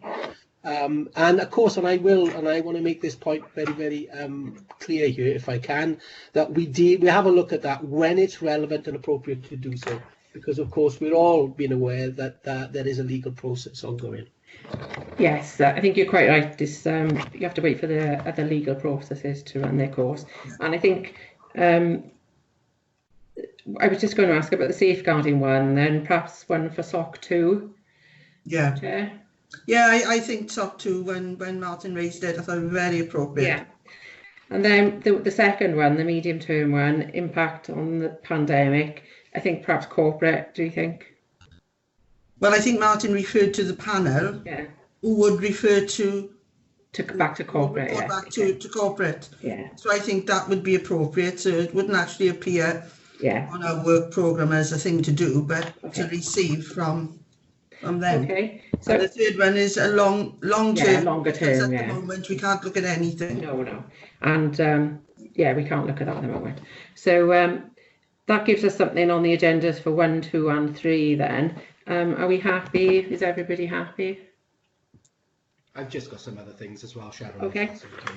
I will bring you in now, Stuart. I just want to make absolutely certain now that what we've got. So, Martin, you've put forward 3 suggestions. All 3 are acceptable. One is for SOC 2, which is the safeguard, and the second one will be referred by the panel, and the third one will be put for corporate at a future date. In the long term, yeah. Yes, please. That's great. Thanks very much. Yeah, that's all right. Just that we had the 2 items for SOC 3. Yeah. Which were and we had your reference for the corporate one as well. Yeah. I've got those. There's a jot from John and one from myself, and just because Martin has done 3, that we've actually covered the 3, and now I'm going to move to Councillor Stuart Baldwin. Okay.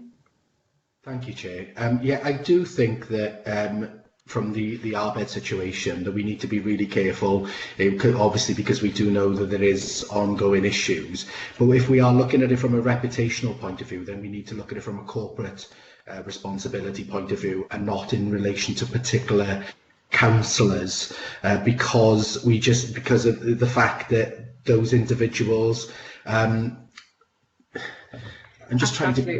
I think what we have to look at is as assurance that the policies that Councillor Jones referred to are reviewed and appropriate, isn't it? I think it is a governance and assurance situation more than anything else. I think that was very clear, Stuart. From Martin, yes, totally get that, because we are seeing, while we do know that this governance he was referring to here, not individuals at all. It's assurance that the policies are all reviewed and fit for purpose. That's how I understood it as well. Yes, I You want to come totally. in And on that, Martin, to clarify that? That's exactly what you meant, wasn't it? Yeah, thank you, Chair. Yes, absolutely. I don't wish to focus on any individual or individuals. This is a corporate issue, and that's why I specifically looked at corporate issues, procurement, dissatisfaction, and project management. It is the reputation of our corporate response that's crucial here. Totally agree. Totally agree, Martin. Okay, Stuart, that's absolutely clear, isn't it? Yes. The only other thing that I perhaps wanted to do is that personally, I have made my comments on the master plan. I still think is something that even after the consultation is finished, it is such a corporately important document. I think it should be reviewed by us as a scrutiny, but taking into consideration some of the implications that need to be put in place to be able to manage that master plan. So we talked this morning about land disposals, but we haven't actually talked about acquisitions. And I just think that from a corporate point of view, we need to take into consideration the methods that we have that we're not using and what we could use around enforced sale, compulsory purchase orders, all of those different methods that are going to be needed and shored up in advance of the start of our our town centre master plan. You see criticism already around the fact, 1 minute the authority's being criticised for not doing anything with the town centre. As soon as we put the town centre master plan out, we're criticised because we don't own any of the buildings, and what are we going to be able to do? So I think we need to take into consideration CPOs and enforced sales and empty dwelling management orders and all of those different things in advance and as part of our town centre master plan, which I think fits nicely with corporate, because it is I think a corporate strategy. Yep. Thank you. So just to be clear on that one, because we have talked about the master plan post consultation going to SOC 3, so we want to be clear what elements of what are going to where, don't we? That's all I'd say.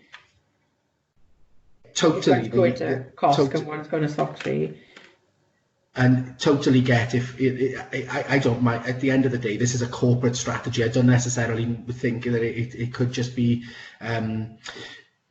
SOC 3. We are talking about the potential in relation to moving education and provision and training into a town centre. So it does cover everything, but I'm more specific around the fact about how, as an authority, we use the tools that are there for us, and our boldness and vision to be able to tackle CPOs and some of the absent landlords that we have within our town centre, so that we can actually make this master plan work. Especially considering some of the stuff that Jill was talking to us about this morning. There are elements within there that are going to be around hotel development, apartments, purchasing things, and we need to make sure that we have a full understanding that isn't being confused. We see it as regeneration, but it isn't being confused as profit making. Okay. All right. Okay. I think that's understood, Stuart. It is our oversight is exactly one of our roles. Okay. Right. I've had a couple of councillors that have had to leave. Councillor Thomas and Councillor Penhale Thomas have had to leave. Thank you both. Can I say at this point now, can we move to the recommendations incorporating all the items that have been added at 9.1? Can I have a mover, please? The 9.1A, B, and C, incorporating the additional items for each. I'll move, Chair. Second. All agreed?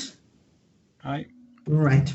Thank you very much. And can I thank you all for your attendance here today? It's been a long one. I thank you for your patience and your stamina.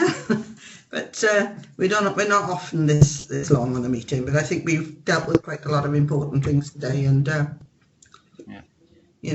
I've got no further items on the agenda. There are no urgent items. So at this point, I'll declare the meeting closed. And thank you all for coming.